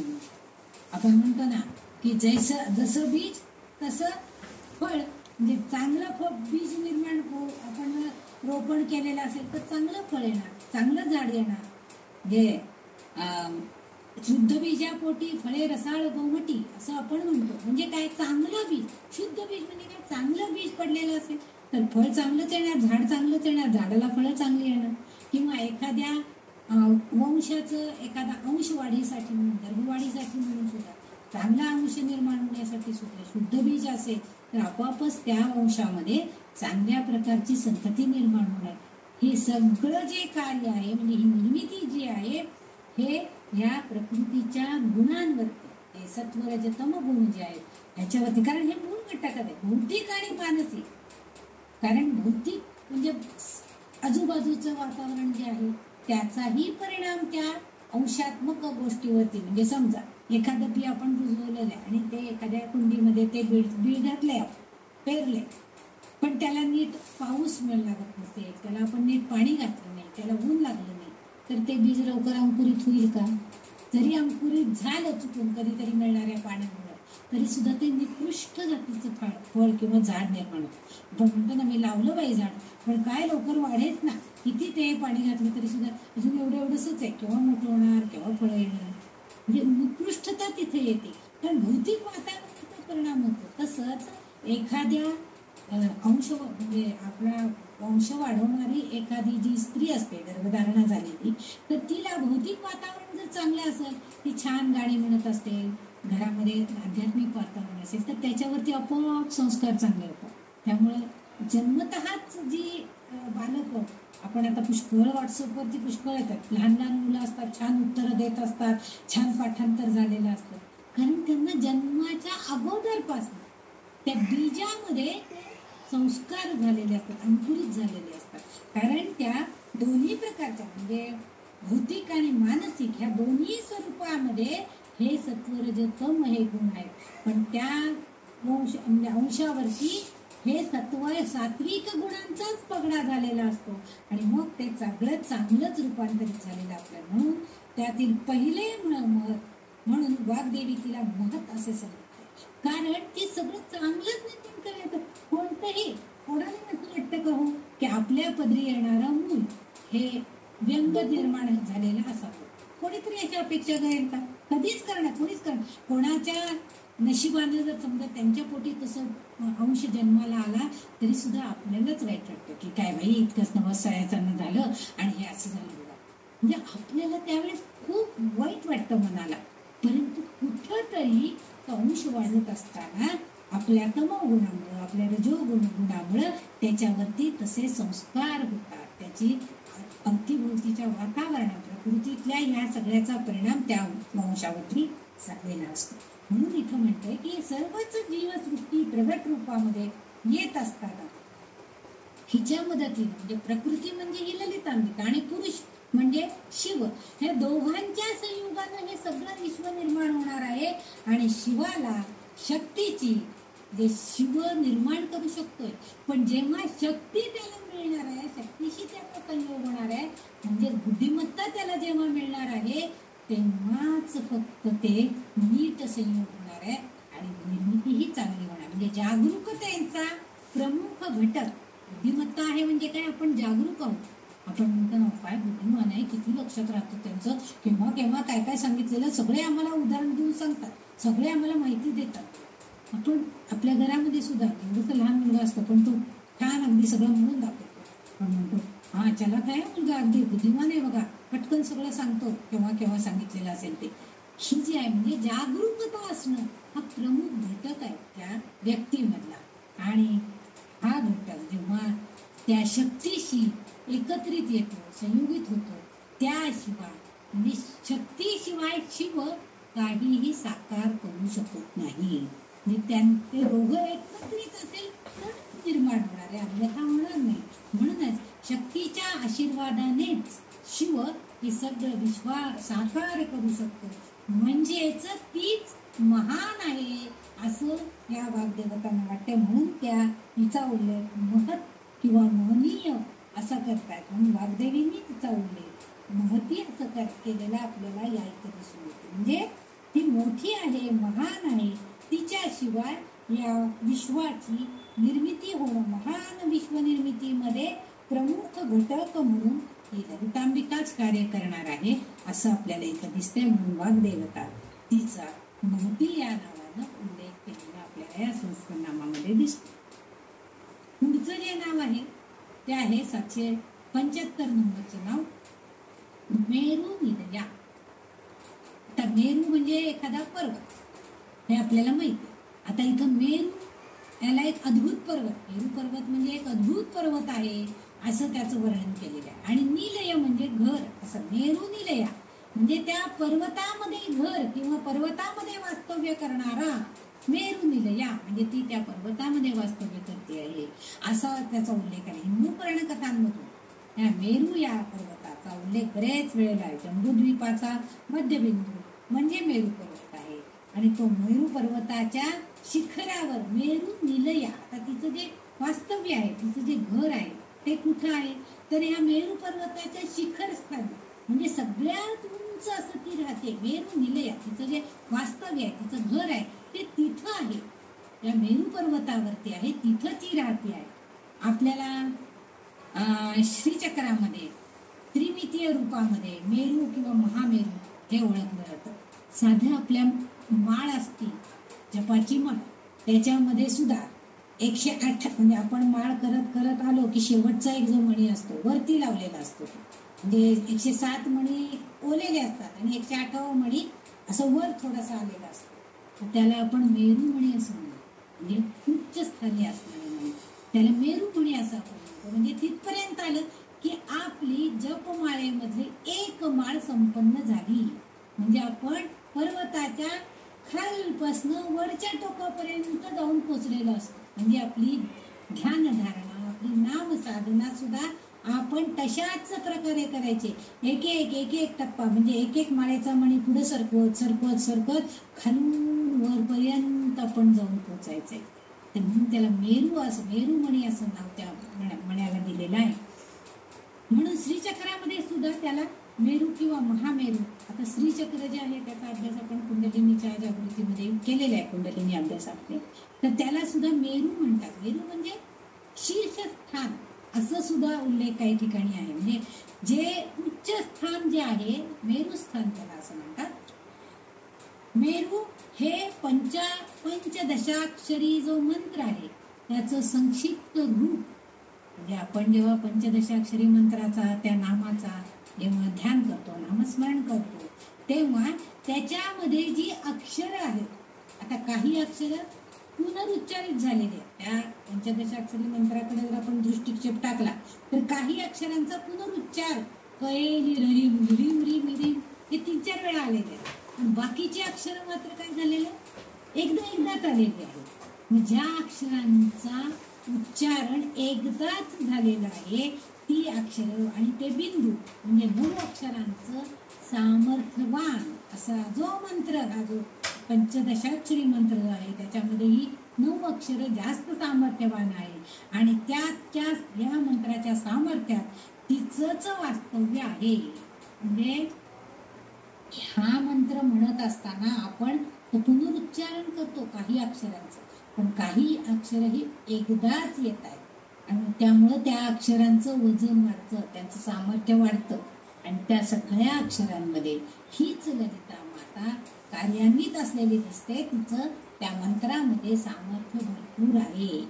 ते मेरू शिखरावरती, मेरू मण्यामध्ये जसं सामर्थ्य येतं जपमाळेमध्ये, किंवा आपल्या शीर्षस्थानी जसं आपल्या सगळ्या शरीराचा तोल सांभाळणं, आपल्याला बुद्धीने मनाने कार्य करणं, हे सगळं जसं आपलं शीर्षस्थान काम करत असतं, तसं या मंत्रामध्ये, पंचदशाक्षरी मंत्रामध्ये ही ललितांबिका काम करताना दिसते.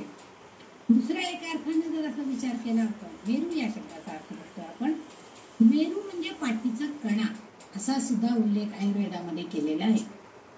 आणि ती तिच्या सूक्ष्म रूपानं या पाठीच्या कण्यामध्ये म्हणजे कुंडलिनीमध्ये पाठीच्या कण्यातून वर आणि खाली जात असते. आपण हे कुंडलिनीच्या अभ्यासामध्ये बघितलेलं आहे की ती खालून वर जाते. म्हणजे एक एक चक्र पार करत करत करत ती आपल्या मुकुटाकार चक्रापर्यंत, सहस्राधार चक्रापर्यंत जाते. म्हणजेच काय होतं, एक एक एक एक टप्पा ती पार करत जात असते. ह्या पाठीच्या कण्यातून म्हणजेच मेरूद्वारे तिच्या हालचाली खालीवर होत असतात. म्हणजे आपल्या शरीरातून जो रक्तपुरवठा होतो तो रक्तपुरवठा आपण श्वासोच्छवासाद्वारे आपण हृदयामध्ये ते रक्त घेतो.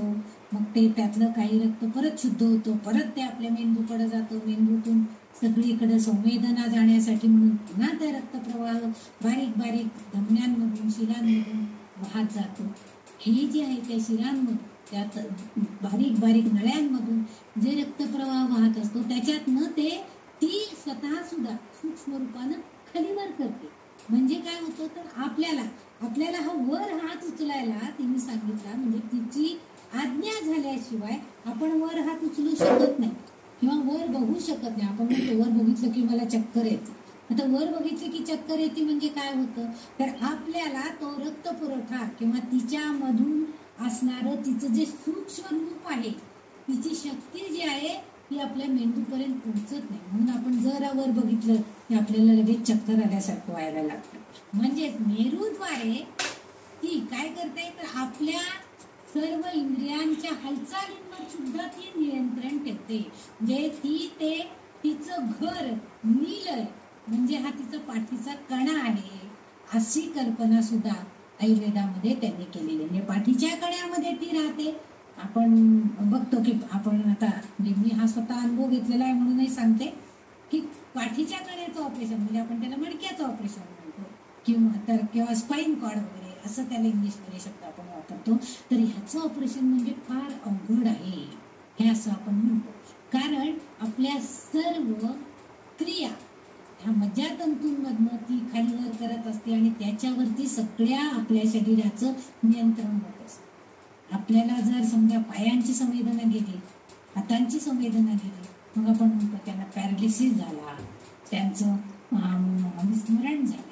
बुद्धीची जी नियंत्रण शक्ती आहे ती किंवा त्यांचं पचन चांगलं होत नाही. म्हणजे पचनशक्तीचे जे तंतू जोडले गेलेले आहेत मज्जातंतू ते सगळे कार्यान्वित नाही. हे सगळं आणि हे सगळं काम हे मेरुमणी म्हणजे मेरुदंड म्हणतात त्याला. पाठीच्या कण्याला मेरुदंड असा सुद्धा उल्लेख आयुर्वेदामध्ये आलेला आहे. आणि या मेरुदंडामध्ये ती आहे आणि ती स्वतः त्याच्यामधनं खाली वर करून त्या आपल्या भक्ताला किंवा सामान्य मानवाला म्हणजे बघा ती किती सूक्ष्म रूपानं आपल्यामध्ये आहे. आपल्याला त्याची जाणीव नसते, आपल्याला त्याची किंमत येत नाही. जेव्हा पाठीच्या मणक्यातला एखादा मणका सरकतो आणि मग काहीतरी वेगळं काहीतरी व्हायला लागतं मग आम्ही जागे होतो. म्हणजे तोपर्यंत आपल्याला जाणीव नसते. ती आहे पण त्याची जाणीव आपल्याला होत नाही. म्हणून कारण तिचं वास्तव्य आपल्या शरीरामध्ये आहे हेच मुळे आपल्याला माहिती असतं. पण ती आहे हे नक्की असतं कारण आपल्या हालचाली नियंत्रितपणे केल्या जातात. जेव्हा एखादा पाय टाकायला जड जातं, पायात मुंग्या येत आहेत ही जाणीव होते. एखादा हात दुखावला जात आहे, हातामध्ये मुंग्या आल्या आहेत याची जाणीव होते.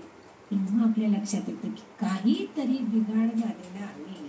पाठीच्या मणक्यामध्ये असणारे जे पाठीच्या कण्यामध्ये असणारे जे हा मेरुदंड आहे त्याच्यामध्ये काहीतरी बिघाड झालेला आहे. दबले गेलेत मणके म्हणतो आपण, ते सरकलेत म्हणतो, गॅप आले म्हणतो, विविध नाना प्रकार. पण हे सगळ्या नंतरच्या गोष्टी आहेत. पण आधी ती तिथं आहे हे आपण जाणून घ्यायचं आहे. आणि म्हणून इथं ह्या वाग्देवी आपल्याला हेच सांगू इच्छितात की सूक्ष्म रूपानं ती तुमच्या शरीराच्या मेरू शिखरावरती म्हणजे सगळ्यावरती मुख्य ठिकाण, शिखर म्हणजे जिथून सगळं अस्पष्ट दिसू शकतं असं त्याला आपण शिखर म्हणतो. म्हणजे उंच डोंगरावरचा भाग त्याला आपण शिखर म्हणतो. तसं आपल्या शरीराच्या उंच भागावरती त्या पाठीच्या कण्यावरती मुख्य ठिकाणी ती वसलेली आहे आणि ती खालीवर करून आपल्या सगळ्या शरीराला कार्यान्वित करते, हालचाली नियंत्रित करते. आणि हे त्यांना आपल्याला सांगायचं आहे.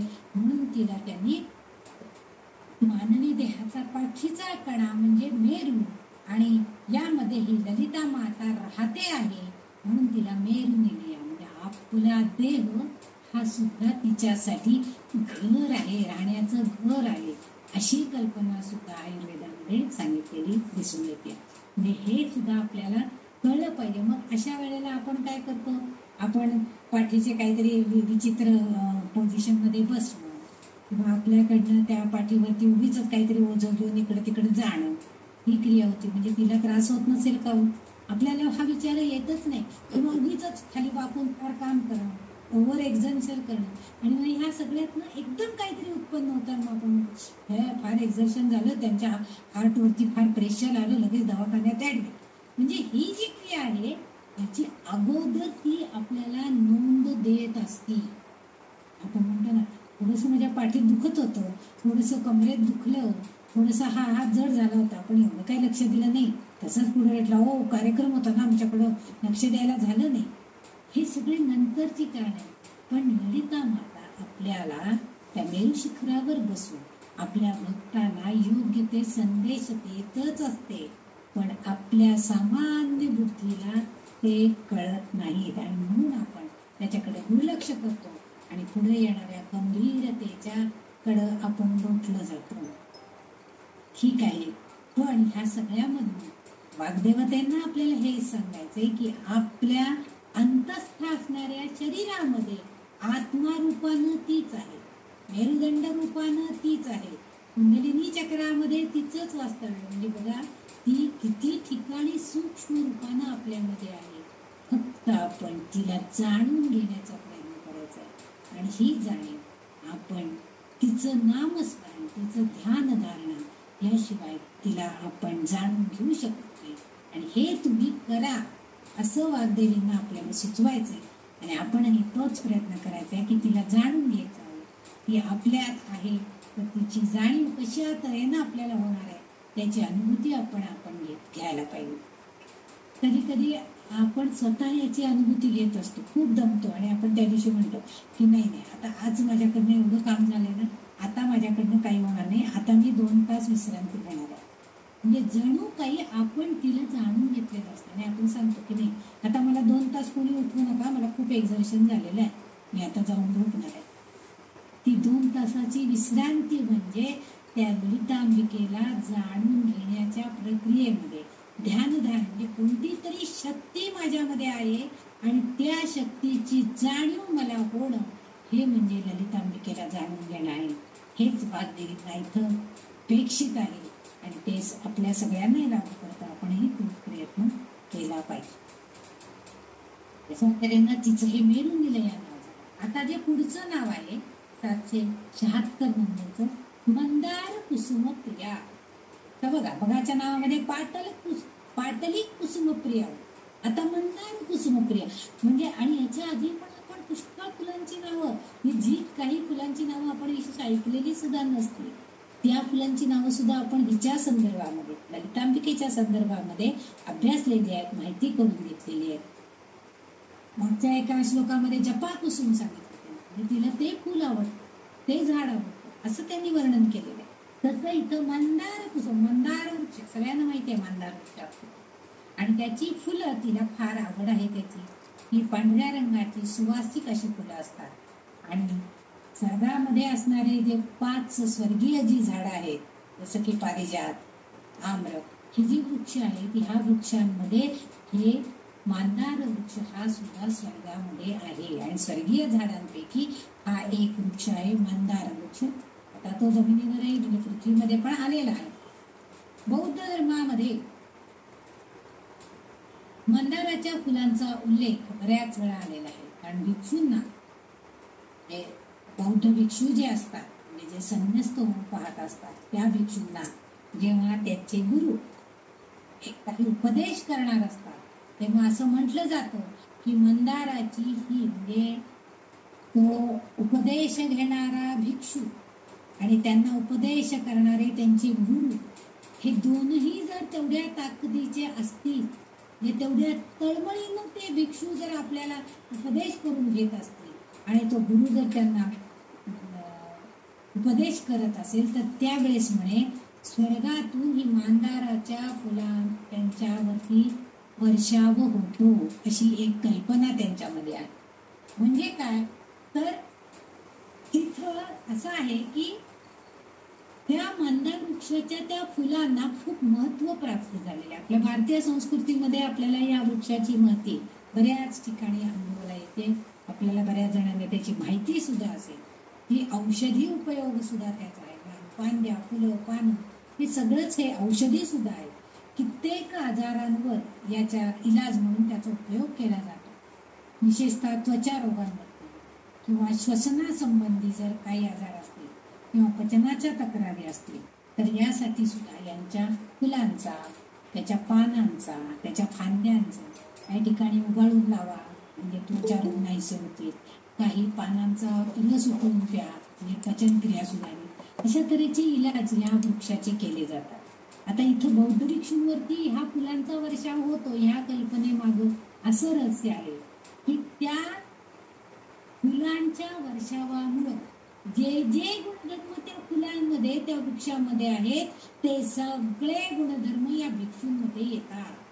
म्हणजे उपदेश केला की ते गुणधर्म त्याच्यामध्ये येणार. म्हणजे काय होतं तर ते भिक्षू जेव्हा इतर ठिकाणी जातात तेव्हा लोकांच्या मनातील अडीअडचणी त्यांना समजतात आणि त्यांच्यावरती इलाज करण्याचं काम ते बौद्ध भिक्षू करतात. म्हणजे इलाज करण्यासाठी म्हणून जसं या मंदार वृक्षामध्ये जी सामर्थ्य आहे, जे ताकद आहे, ती ताकद या भिक्षूंमध्ये सुद्धा येते. म्हणून त्यांनी पारिजातकाचा सडा त्यांच्या अंगावर पडतो असं म्हटलं नाही, चाफ्याच्या फुलांचा सडा पडतो असं म्हटलं नाहीये. तर खास मंदार वृक्षाचीच फुलं का पडतात तर त्या सगळ्या उपयोगी गोष्टी त्या भिक्षूमध्ये येतात आणि त्यामुळं ते भिक्षू समाजामध्ये किंवा जेव्हा ते इतरत्र जातात तेव्हा इतरांच्यासाठी उपयोगी होतात. म्हणूनही त्या मंदार वृक्षाच्या फुलांचाच तिथं उल्लेख केलेला असतो. आपल्या संस्कृतीमध्ये तर त्याला अतिशय महत्व आहे. धार्मिक बाबतीत सुद्धा हे फुल भगवान शंकरांना प्रिय आहे.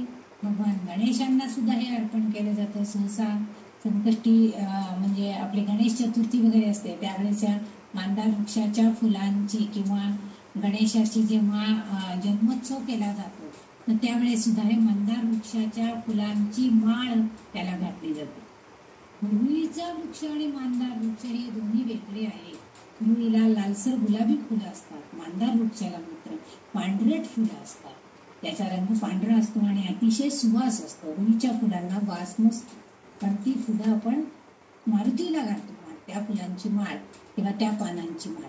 मंदार वृक्ष हा त्यापेक्षा थोडा वेगळा आहे आणि असं म्हणतात की मंदार वृक्षाच्या मुळाशी गणपतीचं स्थान असतं. म्हणजे बऱ्याच जणांच्याकडे तो वृक्ष आपोआप येतो, लावून हा वृक्ष येत नाही.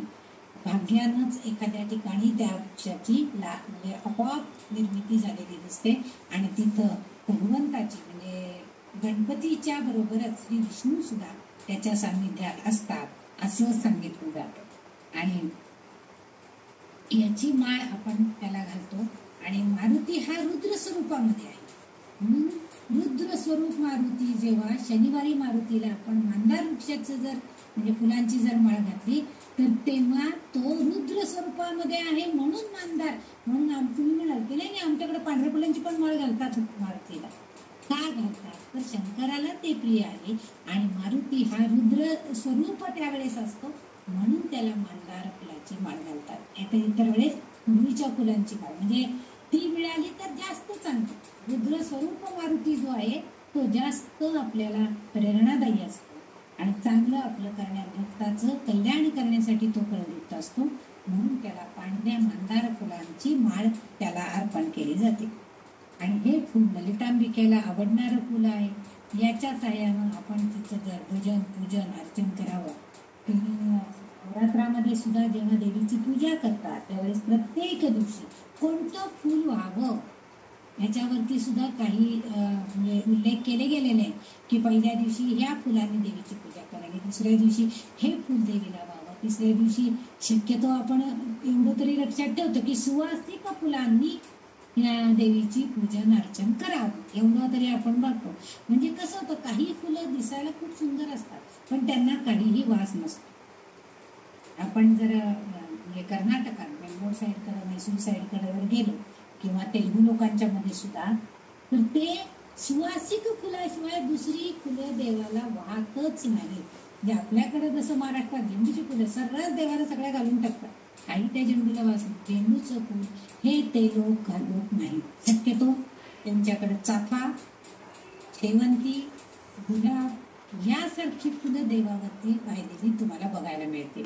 कारण ती सुवासिक फुलं आहे आणि कुठल्याही देवाला सुवासिक फुलांची आवड असणारच आहे. ललितांबिकेला तर ती आहे आणि ह्या मांदार फुलांना सुद्धा सुवास आहे म्हणून ती फुलं तिला आवडतात. आणि त्याने तिचं जर आपण पूजन केलं तर तिची कृपा दृष्टी त्या भक्तावरती, त्या साधकावरती नक्कीच होते.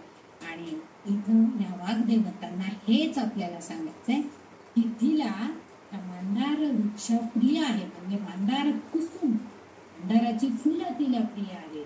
त्या फुलांचे जे सगळे गुणधर्म आहेत तेही तिला मान्य आहेत आणि त्यामुळं ती त्यांच्या त्या फुलांच्या योगानं जर कोणी तिचं पूजन अर्चन करतील तर ती त्या भक्ताचं कल्याण केल्याशिवाय राहणार नाही.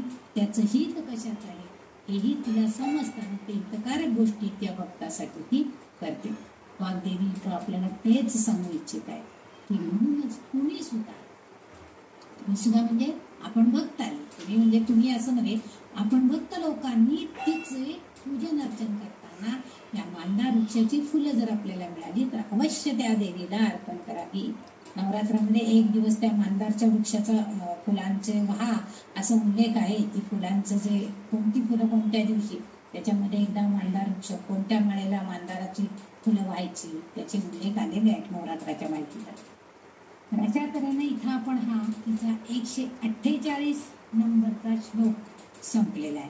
आता तिची ही 6 नावं आपण अभ्यासली. आता पुढच्या श्लोकाकडे जाणार आहोत. 49 नंबरचं नाव आहे, श्लोक आहे आणि 777 नंबरचं नाव आहे. आता 149 नंबरचं जे श्लोक आहे तो असा आहे, विराराध्या विराट रूपा विरजा विश्वतोमुखी प्रत्यक्रूपा पराकाशा प्राणदा प्राणरूपिणी. आता पहिलं जे नाव आहे विराराध्या, तसं मगाशी त्यांनी तिचं नाव विश्वराध्या, आणखीन एक आराध्य त्याची काहीतरी असा उल्लेख केलेला होता, आपण आता बघितलं याच्या अगोदरचं नाव विराराध्या. तसं आता इथं त्यांनी म्हटले विराराध्या. आता वीर म्हणजे काय, तर वीर याचा अर्थ योद्धा असा आहे आणि आराध्य म्हणजे उपास्य देवता. म्हणजे योद्ध्याची उपास्य देवता म्हणून ही ललितांबिका. आपल्या सगळ्यांना माहिती आहे की त्या भगवती देवीला सगळ्या देवांनी आपली शक्ती दिलेली होती. म्हणजे आपली जी आयुध आहेत ती अर्पण केली, ती दिली होती आणि तिच्या त्या सगळ्या आयुधांच्या द्वारे ती त्या दैत्यांशी लढली आणि या देवांना विजय मिळवून दिला. म्हणजे त्या वीर योद्धे लोक जे आहेत ते सगळेजण तिचीच उपास्य देवता म्हणून, कारण ती शक्ती देवता आहे आणि वीराकडे शक्ती पाहिजे, सामर्थ्य पाहिजे. तो योद्धा आहे त्याच्याकडे जर शक्ती नसेल, सामर्थ्य नसेल तर तो लढू शकणार नाही. नाहीतर एखादा योद्धा समोरून बाण आलाय आणि लपून बसलाय रथाखाली असं उपयोग नाहीये. त्याच्याकडे तेवढं सामर्थ्य पाहिजे लढण्याचं आणि ते देण्याचं काम ललितांबिका करते, कारण ती शक्ती देवता आहे. ललितांबिका ही वीर योद्धे यांची ही उपास्य देवता आहे, आराध्य देवता असं तिला मानलं जातं. कारण तो वीर कसा असावा, मी आता जसं सांगितलं की योद्धा एखादा असा जर प्रपुट असेल तर रथाखाली लपून बसणार, पण तो वीर आहे तो खंबीर मनाचा असला पाहिजे. आणि म्हणून म्हणजे हे योद्धे आहेत हे खंबीर बनले पाहिजेत मनानं. ही लढाई करण्यासाठी तेवढं आपल्यामध्ये धारिष्ट सुद्धा पाहिजे. आपण बघतो आपल्या घरामध्ये एखादी जरी नुसती झुरळ किंवा पाल आलं तरी सुद्धा काही स्त्रिया म्हणा, काही लहान मुलं, काही पुरुष सुद्धा घाबरून इकडं तिकडं पळताना आपल्याला दिसतात. म्हणजे साधी ती एक पाल मारणं किंवा ती जो झुरळ मारणं एवढं सुद्धा धारिष्ट, एवढा सुद्धा खंबीरपणा आपल्यात असत नाही. मग त्या वीर योद्धे जे आहेत रणांगणावरती लढताना त्यांच्याकडे तो खंबीरपणा, ते धारिष्ट, ते सामर्थ्य हे पाहिजे. आणि ते देण्याचं काम ही शक्ती माता, ही शक्ती देवता करते. म्हणून ते तिची आराधना करतात, कारण तीच त्यांना शक्ती देणार असते. आपण सुद्धा रोज बघा की हे शक्ती देवते, कोणतंही संकट माझ्यावर आलं किंवा कोणत्याही मला जर एखाद्या संकटाला तोंड देण्याचं तर त्याचं सामर्थ्य तू मला दे, ही प्रार्थना आपण करतो. काल ताईंनी पाठवलेली प्रार्थना होती, त्याच्यामध्ये संकटाशी झुंजण्याला 10 हात दे म्हणते. म्हणजे आपल्याला ती शक्ती एवढी 10 हात जर असेल तर आपण काय करतो, एका हातात पटी घेऊ, एका हातात झाड घेऊ, एका हातामध्ये हिटचा स्प्रे घेऊ, की जेणेकरून त्या उंदराला किंवा त्या पालीवरती आपण एकदम धाड घालू शकतो. म्हणजे असं बळ कोण देऊ शकतं, तर केवळ आपली ललितांबिका देऊ शकते, ती शक्ती देवता आहे. यामध्ये वीर याची, म्हणजे वीर म्हणजे काय, वीर म्हणजे त्याचं वैशिष्ट्य काय हे ओळखायचं झालं तर त्या वीर योद्ध्याने, आता वीर आपण कोणाला म्हणतो, आपण म्हणतो आपण वीर होता. म्हणजे लहान मुलांचं जर तुम्ही संभाषण ऐकलं असला तर बऱ्याच वेळा असं होतं की काहीतरी तिथं त्यांच्यामध्ये भांडणं होतात आणि त्यातल्या ते एखादा जरा मुलगा सामर्थ्यवान होतो, मग तो येतो, तो म्हणतो काय झालं, काही नाही, असं यांनी याला केलं, यांनी याला मारलं. मग तो म्हणतो असं आहे का, थांबा. तो जातो घरावर, त्या मुलाचे 2 मुस्कळीच मारतो, आपला जो संघ आहे किंवा आपले जे मित्र आहेत त्यांना सगळ्यांना गोळा करून घेऊन जातो. मग घरी येतात तेव्हा ते मुलं सांगतात, काय वीर आहे तो, अगो तो अजय आहे ना, तो वीर आहे बघ.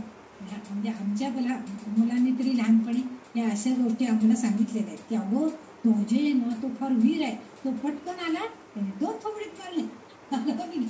म्हणजे त्या मुलांना, त्या मुलामध्ये ती योद्ध्यासारखी असणारं जे सामर्थ्य आहे, जो खंबीरपणा आहे, तो तिथं दिसलेला होता. म्हणजे ते वीर आहेत असं आपण म्हणतो.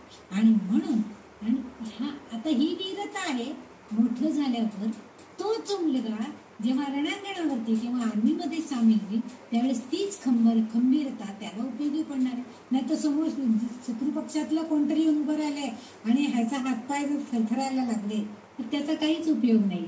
म्हणजे खंबीरपणा जो आहे, स्वतःला साकार करण्याची जी वृत्ती आहे, त्याच वेळेस अहंकार रहित होणं हेही सगळ्यात महत्वाचं आहे.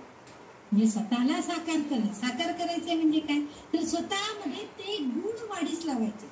म्हणजे मला आर्मीमध्ये लहानपणापासून एक मुलं अगदी लहानपणापासून सांगतात की नाही मला ना युद्धावर लढायला जायचं, मला आर्मीमध्ये मी कर्नल होणार, मी मार्शल होणार, असं लहानपणी त्या मुलांना खूप अट्रॅक्शन असतं. किंवा काही लहान मुलं तर मी पोलीस होणार, म्हणजे मला ते बंदूक तर ड्रेस असं घालून त्यांना खूप आकर्षण असतं. म्हणजे त्यांच्या मनामध्ये त्या गोष्टी साकार होत असतात आणि ह्या साकार होणं अतिशय गरजेचं आहे. म्हणजेच आपण त्यावेळेस ती गोष्ट करू शकतो. त्याचबरोबर आपल्याचे अहंकार सुद्धा जायला पाहिजे. म्हणजे मी श्रेष्ठ आहे, मी काय याला मारू, माझ्याबरोबर जो दुसरा आहे ना त्यांनी मारावं त्याला, मी कशाला मारायला जाऊ, मी मोठा आहे त्याच्यापेक्षा, मी अधिकारी आहे. ही अहंभावता आपल्यामध्ये असणं उपयोगाचं नाही. ही कल्पना त्या योद्ध्याच्या मनामध्ये राहायला पाहिजे. आणि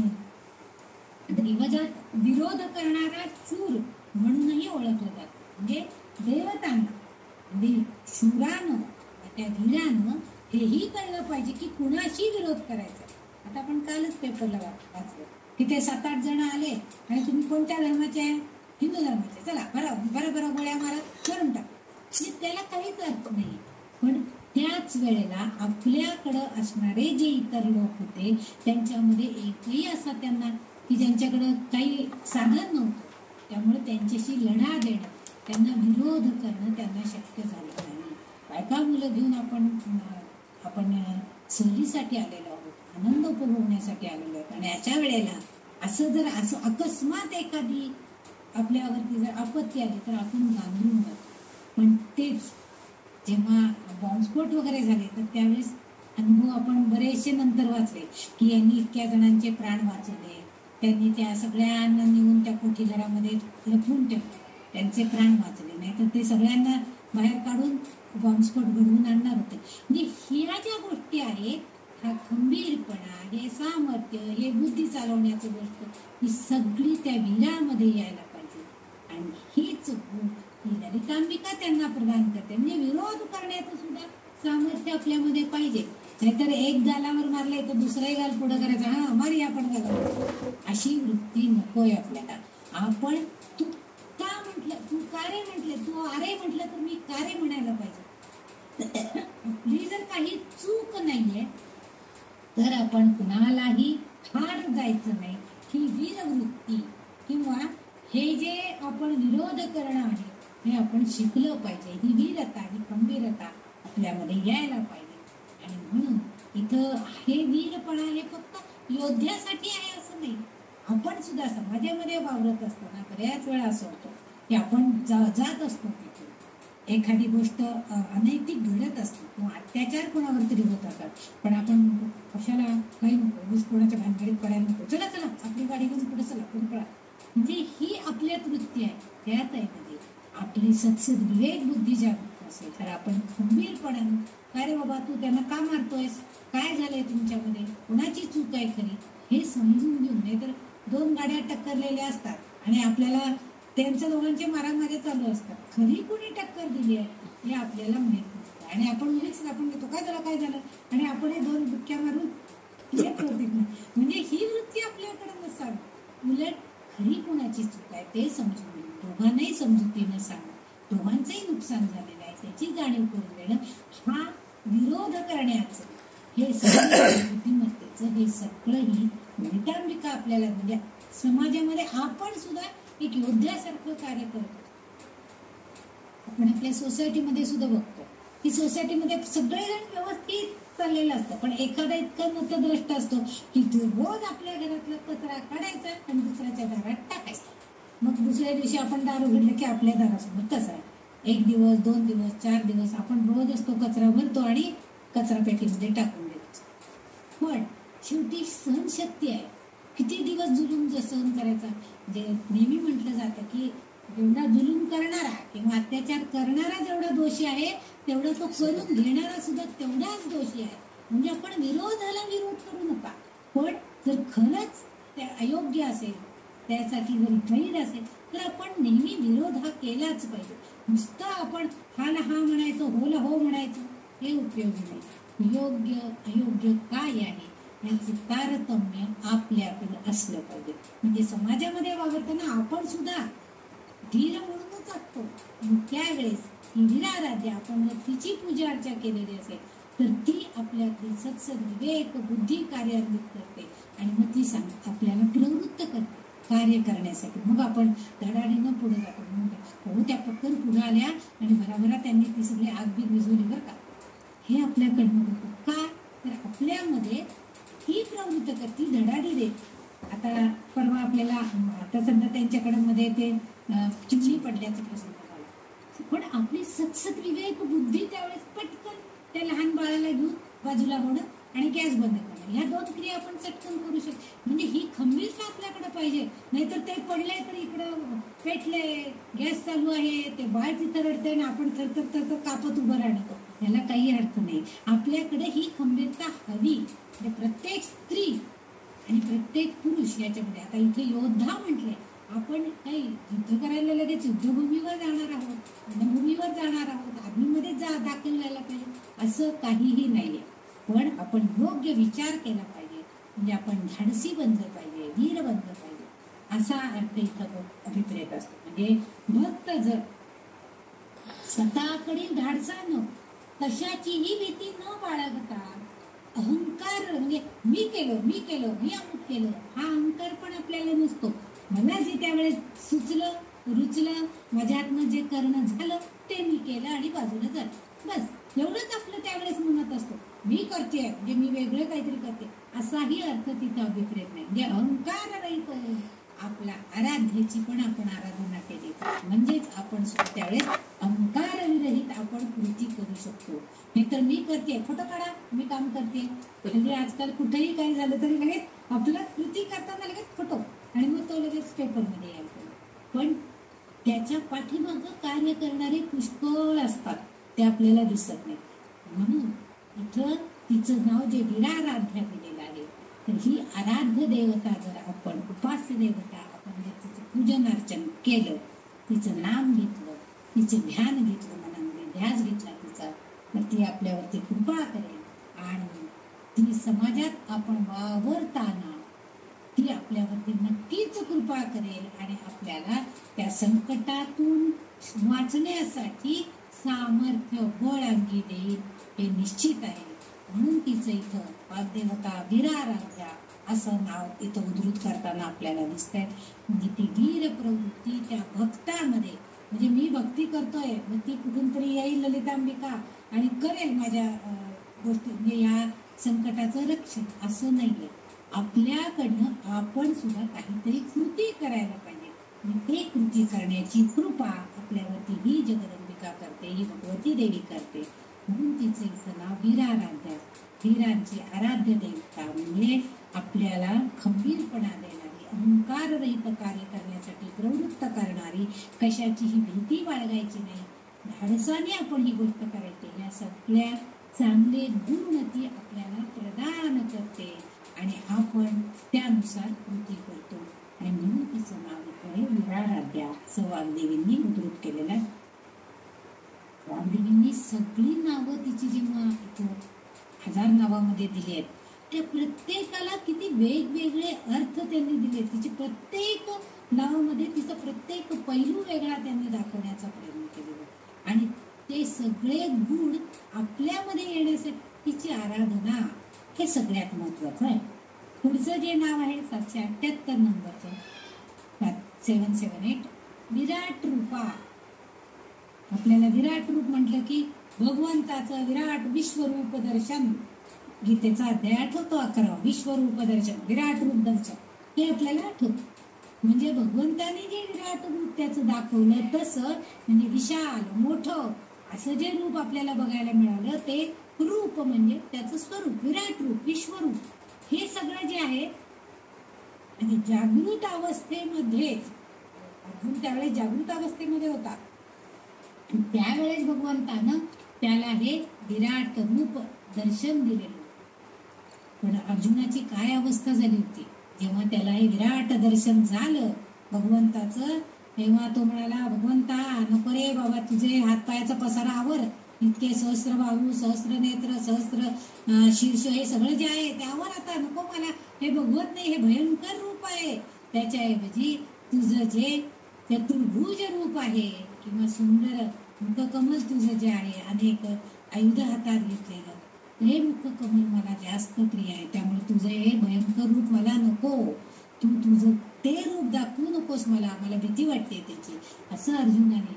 आणि आपली अवस्था तीच आहे. विश्वरूपाचं किंवा विराट रूपाचं जर दर्शन झालं तर आपण गर्भगळीत होतो, आपल्याला ते सहन होत नाही.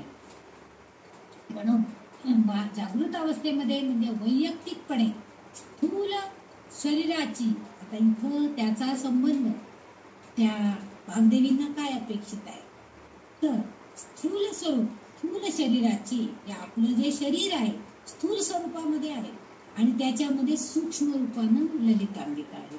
म्हणजे स्वतःची ओळख करून देणारी जी चेतना शक्ती आहे ती कशी आहे तर ती सूक्ष्म रूपामध्ये आहे.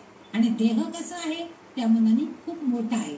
म्हणजे त्या सूक्ष्म रूपाच्या मनानं आपला असणारा देह हा स्थूल रूपामध्ये आहे, विराट रूपामध्ये आपल्याला असतो. म्हणजे चेतन या जगामध्ये ती आहे आणि स्थूल जगात म्हणजे ती सूक्ष्म जगामध्ये पण आहे आणि स्थूल जगामध्ये सुद्धा आहे. कारण बाह्यतः आपला देह जो आहे म्हणजे जे आपल्या शरीराचा आकार ह्यानुसार आपण इतरांना प्रस्तुत होतो. म्हणजे आपल्याला आपण सगळ्यांना तसं दिसत असतो. मग ते ओळखतात, त्या घाऱ्या डोळ्यांच्या का, हो त्याच सुंदरताई का, हो म्हणजे ह्या दुसऱ्या आहेत का, मग हो या दुसऱ्या. म्हणजे ही जी ओळख आहे स्थूल रूपातली ओळख, ह्याच्यामध्ये सुद्धा तिचंच काम आहे, म्हणजे तीच आहे, पण ती स्थूल रूपाने आहे आणि सूक्ष्म रूपानं अंतर्गत सुद्धा तीच वास करते. म्हणजे स्थूल आणि सूक्ष्म, आता हे स्थूल रूप म्हणजे विराट रूप झालं. सूक्ष्म रूपामध्ये अहो त्या छान सांगतात बघा दासबोध, त्याच का त्या, हो त्याच. म्हणजे ही जी उत्तरं आपण जेव्हा देतो तेव्हा स्थूल रूप आणि सूक्ष्म रूप यातला फरक आपल्याला. आपला देह जो बघतो आपण तो विराट रूप आहे त्या दृष्टीने विचार केला तर, आणि सूक्ष्म रूप म्हणजे त्यांचं अंतःकरण, त्यांचं मन, त्यांची वाणी, त्याच्यामध्ये असणारे त्यांचे विचार, त्यांचं ज्ञान, हे सगळं सूक्ष्म रूपामध्ये आहे. आणि जेव्हा परावाणीनं ते बाहेर पडतं ज्ञान रूपाने तेव्हा आपण त्या व्यक्तीला तशा तऱ्हेने ओळखतो. म्हणजे सूक्ष्म रूपामध्ये सुद्धा ती आहे आणि विराट रूपामध्ये सुद्धा तीच आहे. आणि ती प्रत्यक्ष ज्ञान प्रकटीकरणासाठी त्यावेळेस आपल्यामध्ये ते म्हणजे दोन्ही ठिकाणी त्या चैतन्याचं वर्गीकरण झालेलं दिसतं. एके ठिकाणी सूक्ष्म जगतामध्ये चैतन्याचं वर्गीकरण आणि स्थूल जगतामध्ये चैतन्याचं वर्गीकरण आहे. म्हणजे आपल्यातली असणारी वैयक्तिक चेतना शक्ती ही सूक्ष्म जगाशी निगडीत गोष्टींचे आकलन आपल्याला करून देते. म्हणजे वैयक्तिक, आता मी फक्त देह आणि आपले सूक्ष्म अंतर्गत असणारी सूक्ष्म चेतना याविषयी सांगितलं. म्हणजे आपल्या निगडीत आपल्याला विराट रूप बघायला कुठेही जगामध्ये जायची गरज नाही. आपला हा स्थूल देह म्हणजे आपलं विराट रूप आणि सूक्ष्म रूपानं असणारी ती आहे अंतर्गत, तिचं ते म्हणजे सूक्ष्म चेतना रूप. अशा तऱ्हेने ती आपल्याला दिसते. म्हणजे या सूक्ष्म जगाशी निगडीत गोष्टींचं आकलन ती केव्हा करून देते, ती आपल्याला ज्ञान प्राप्त करून देते. आणि स्थूल चेतना शक्ती ही काय आहे तर वैश्विक जगाशी तिचा संबंध आहे. म्हणजे विश्वामध्ये, आता स्थूल जगामध्ये म्हणजे जगामध्ये आपण जेव्हा इकडं तिकडं जातो तेव्हा हा स्थूल देह घेऊन आपण सगळीकडे फिरत असतो. तेव्हा आपल्याला हे दिसतं, अहो तिथं ना खूप छान प्रवचन सांगतायत, उद्यापासून तिथं रामायण आहे, तुम्ही येणार का, असं आपण विचारतो. म्हणजे वैश्विक जगामध्ये जे आहे त्या भौतिक गोष्टींशी आपण निगडीत असतो आणि मग ते आकलन करून खूप छान सांगणार आहेत, ते खूप छान सांगतात, त्यांची मी युट्यूबला ऐकली आहे, येणार का असं आपण विचारतो. म्हणजे ते ज्ञान आकलन करून घेण्यासाठी आपण प्रत्यक्ष तिथं जाऊन आपल्यातल्या विराट रूप जे आहे म्हणजे स्थूल देह आहे तो घेऊन तिथं जातो आणि त्यांच्या ज्ञानाचं विराट रूप घेऊन आपण परत येतो. म्हणजे ते विराट रूप आपल्यामध्ये येतं. म्हणजे आपल्याला ते ज्ञान आकलन होतं. पण ते आकलन करण्याची ताकद आपल्यातल्या सूक्ष्म रूपाला आहे, सूक्ष्म चेतना शक्तीला असते. म्हणजे सूक्ष्म चेतना शक्ती ही वैश्विक म्हणजे वैश्विक जगाची जाणीव करून देते. आणि म्हणूनच यालाच आपण वैयक्तिक म्हणजे स्वची जाणीव, म्हणजे स्वतः कसं आहे याची ओळख सुद्धा आपल्याला तिथंच होते. आणि वैश्विक स्वची जाणीव म्हणजे विश्वामध्ये असणारे ते चांगले प्रवचनकार, हा चांगला प्रवचनकार हा जो आहे ही जाणीव त्यांच्या स्वची जाणीव आपल्याला होते. म्हणजे विश्वातील त्या गोष्टी वैश्विक जगामध्ये असणाऱ्या जनतेची, लोकांमध्ये जी काही शक्ती आहे त्याची जाणीव सुद्धा आपल्याला होते. म्हणजे आपलं सूक्ष्म रूप आपल्याला इतर गोष्टींची जाणीव करून देतच देतं आणि आपल्या स्वतःची ओळख करून देतं. म्हणजे ते सांगतं तुम्हाला त्यावर त्यांची प्रवचन ऐकायला जा, त्यांच्यातलं ज्ञान तुला चांगल्या मार्गाला घेऊन जाईल, नवीन ज्ञान तुला तू वाचते असे करते ते ज्ञान थोडकं आहे, परंतु आणखीन ज्ञान प्राप्त करून घ्यायचं झालं असेल तर तू हे कीर्तन ऐकायला जा, हे प्रवचन ऐकायला. म्हणजे सूक्ष्म जगातून आपण वैश्विक जगाकडे आकर्षित, म्हणजे वैश्विक स्व आणि वैयक्तिक स्व या दोघांशी निगडीत असाही अर्थ इथं लागतो. म्हणजे आपल्या सामान्य देहाच्या बाबतीमध्ये सुद्धा या गोष्टी आहेत आणि वैश्विक जगाशी सुद्धा त्याचा संबंध आहे. म्हणून तिथं विराट रूप म्हणजे आता तिथं खूप जण असणार आहेत. प्रवचन ऐकायला काय आपण एकटं असणार आहे का, नाही, बरेच जण ऐकायला असणार आहेत. कीर्तन ऐकायला बरेच जण असणार आहेत. एखाद्या देवाचं दर्शन घ्यायला एखाद्या यात्रेमध्ये किंवा त्या पालखीमध्ये बरेच जण असणार आहेत. म्हणजे तिथं हे किंवा विराट असा जनसमुदाय असणार आहे. आणि तिथं सुद्धा आपल्याला त्यांच्यातल्या स्वची, त्यांच्यातल्या चैतन्याची जाणीव होते. म्हणजे जेव्हा पालखी निघाली की त्यात जी असणारी देवदेवता आहे त्याच्यामध्ये कसं चैतन्य आहे किंवा त्या पालखी बरोबर असणारे जे भुई आहे त्यांच्यामध्ये कोणतं चैतन्य याची जाणीव आपल्याला होते. हे विराट रूप हे जे आहे हे कोण आहे तर ही ललिता माताच आहे. म्हणजे तीच त्यांना प्रवृत्त करते की त्या पालखीचे भुई तुम्ही वा आणि ती पालखी एका ठिकाणाहून दुसऱ्या ठिकाणी न्या किंवा नगर प्रदक्षिणा करण्यासाठी जावा. ही सगळी प्रवृत्ती जी आहे ही विराट रूप असणारी ललितांबिकाच आपल्याला देते. आता ललिता मातेच्या आता हे झालं आपल्या वैयक्तिक देहा बाबतीत सांगितलं. आता ललिता मातेच्याच रूपामध्ये जर आपण विचार केला तर ती विश्वजननी आहे. म्हणजे ती विशाल रूपातच असणार आहे. आता पुढच्या बहुतेक श्लोकामध्ये आहे किंवा पुढच्या नामामध्ये आहे की तिला सुद्धा अनेक मुख आहेत, अनेक डोळ्यांनी ती बघते, अनेक मुखांनी ती इकडं तिकडं बघत असते, अनेक मुखांनी किंवा अनेक डोळ्यांनी ती संपूर्ण जगतावरती नियंत्रण करत असते, पाहत असते, नजर ठेवून असते की माझा कोणता भक्त काय कार्य करतो. म्हणजे पाठीला डोळे आहेत का? आपल्या पाठीला डोळे आहेत का? नाही आहेत, आपण बघू शकत नाही.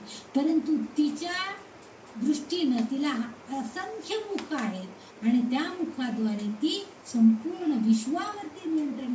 ते कुठल्याही अँगलनं बघितलं तरी सुद्धा तिचा चेहरा हा त्या भक्ताकडे आकर्षित झालेला दिसतो. आपण जर शिर्डीच्या साईबाबांच्याकडे गेला दर्शनाला तर ते आपल्याला असं दिसतं की ते साईबाबा माझ्याकडेच बघताय, अशी ती मूर्ती केलेली. म्हणजे काय तर त्यांच्या डोळ्यातून ते आपल्या भक्तावरती नियंत्रण करतायत, भक्ताकडे ते बघतायत. आणि ही तर विश्वजननी आहे. आणि कुठलीही आई आपल्या लेकराकडे कधीही रागावलेल्या नजरेनं बघत नाही, ती मायेच्या करुणामय नजरेनंच बघत असते. तसंही ललिता माता सुद्धा जरी ती विशाल रूपात असली तरी सुद्धा तिने ही सर्व विश्व व्यापलेलं आहे. आणि विराट किंवा विराड हे दोन्ही शब्द उच्चारणामध्ये तरी फरक असला तरी दोन्हींचा अर्थ मात्र काही ठिकाणी विराड हा शब्द आहे, काही ठिकाणी विराड हा शब्द आहे आणि काही ठिकाणी विराट असा शब्द आहे. ललिता मातेच्या स्तोत्राची जेव्हा बऱ्याच वेळेला पुनर्लेखन काही PDF मध्ये विराळ म्हटले, विराट म्हटले, विराड आहे, तिन्हीचे अर्थ एकच आहे की विशालता, मौनीयता असाच अर्थ केलेला आहे. त्यामुळे या सगळ्यांचा अर्थ एकच आहे.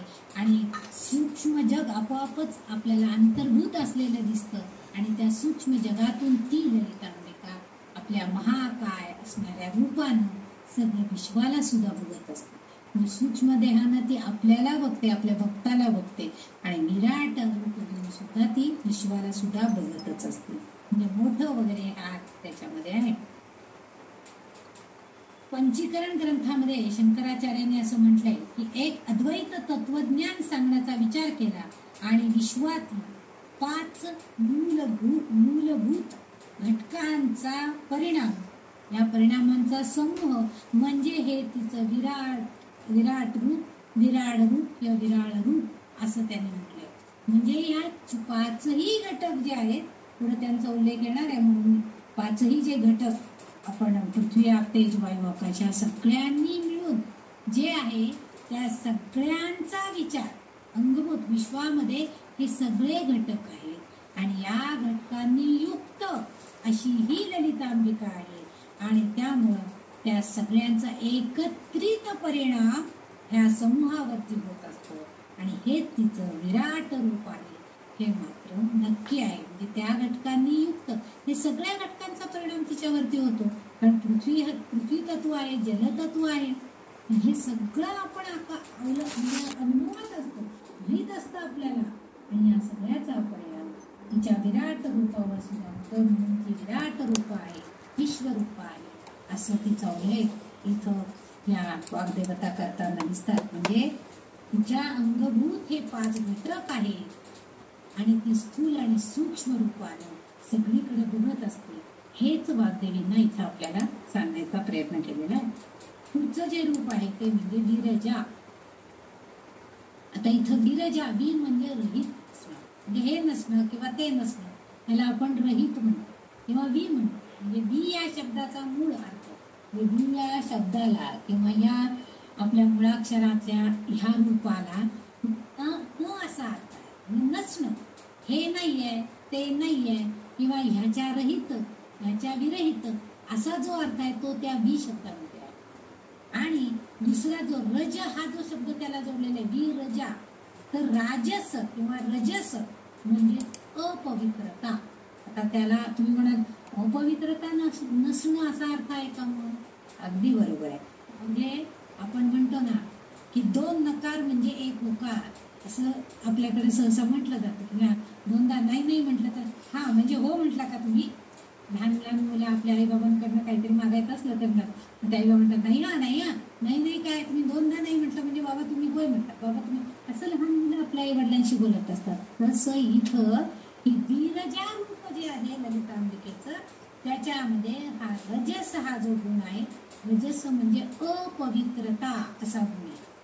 पण त्याला जोडलेलं जे वि हे जे जोड शब्द आहे, म्हणजे वि हे जे त्याला उपपद जे जोडलेलं आहे ते जोडलं की जिच्याकडे अपवित्रता नाही अशी ती, म्हणजेच काय हो, पवित्र.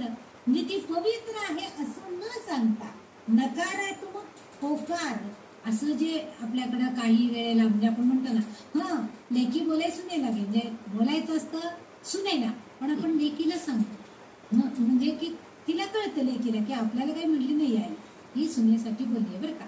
तसं हा नकारात्मक बोलणं आहे, म्हणजे नकारात्मक हा अर्थ घेतलेला आहे, पण त्याच्यातनं त्यांना तिचं पवित्रपण कसं आहे हे सांगायचा प्रयत्न, म्हणजे अपवित्रता नाहीये तिच्याकडं म्हणजेच ती पवित्र आहे हे सांगायचं आहे.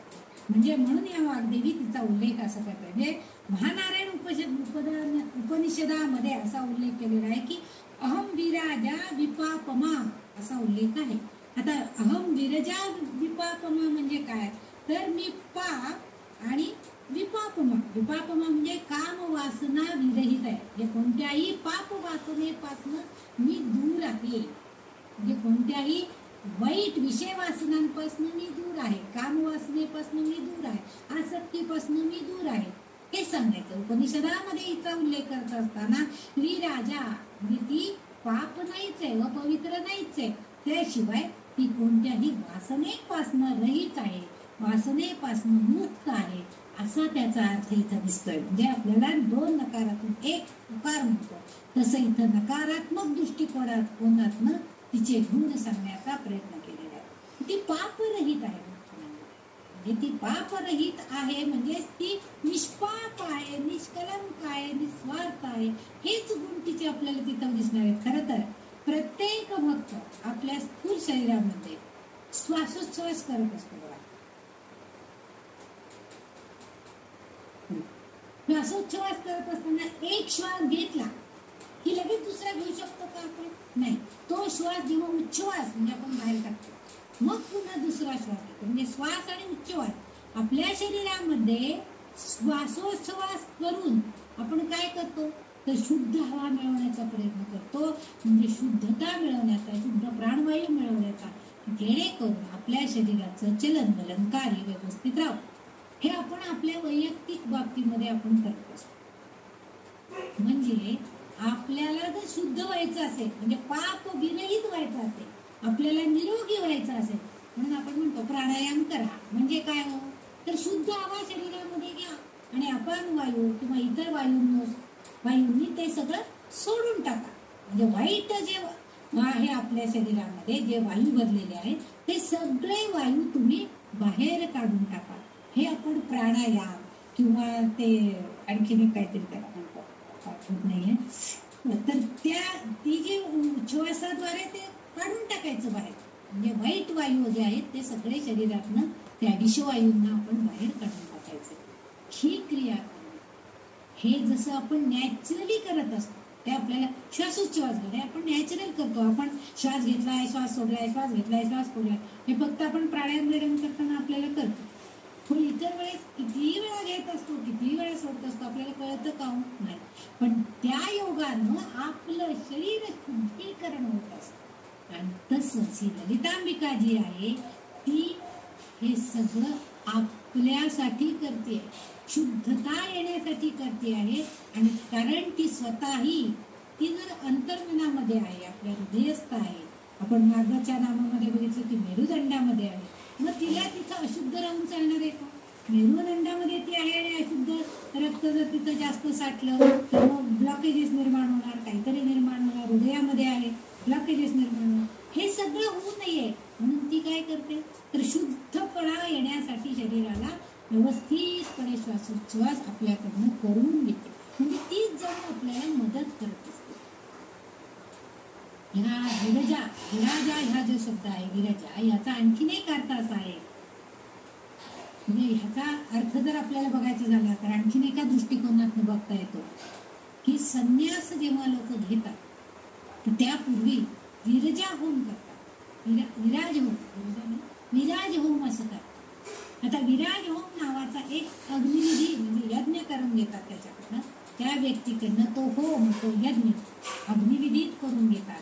कारण त्याच्यामध्ये त्या व्यक्तीमध्ये ज्याला संन्यास घेत आहे तर त्याच्याकडं कुठलीही अपवित्रता राहू नये हा त्याच्या पाठीमागचा त्यांचा उद्देश असतो.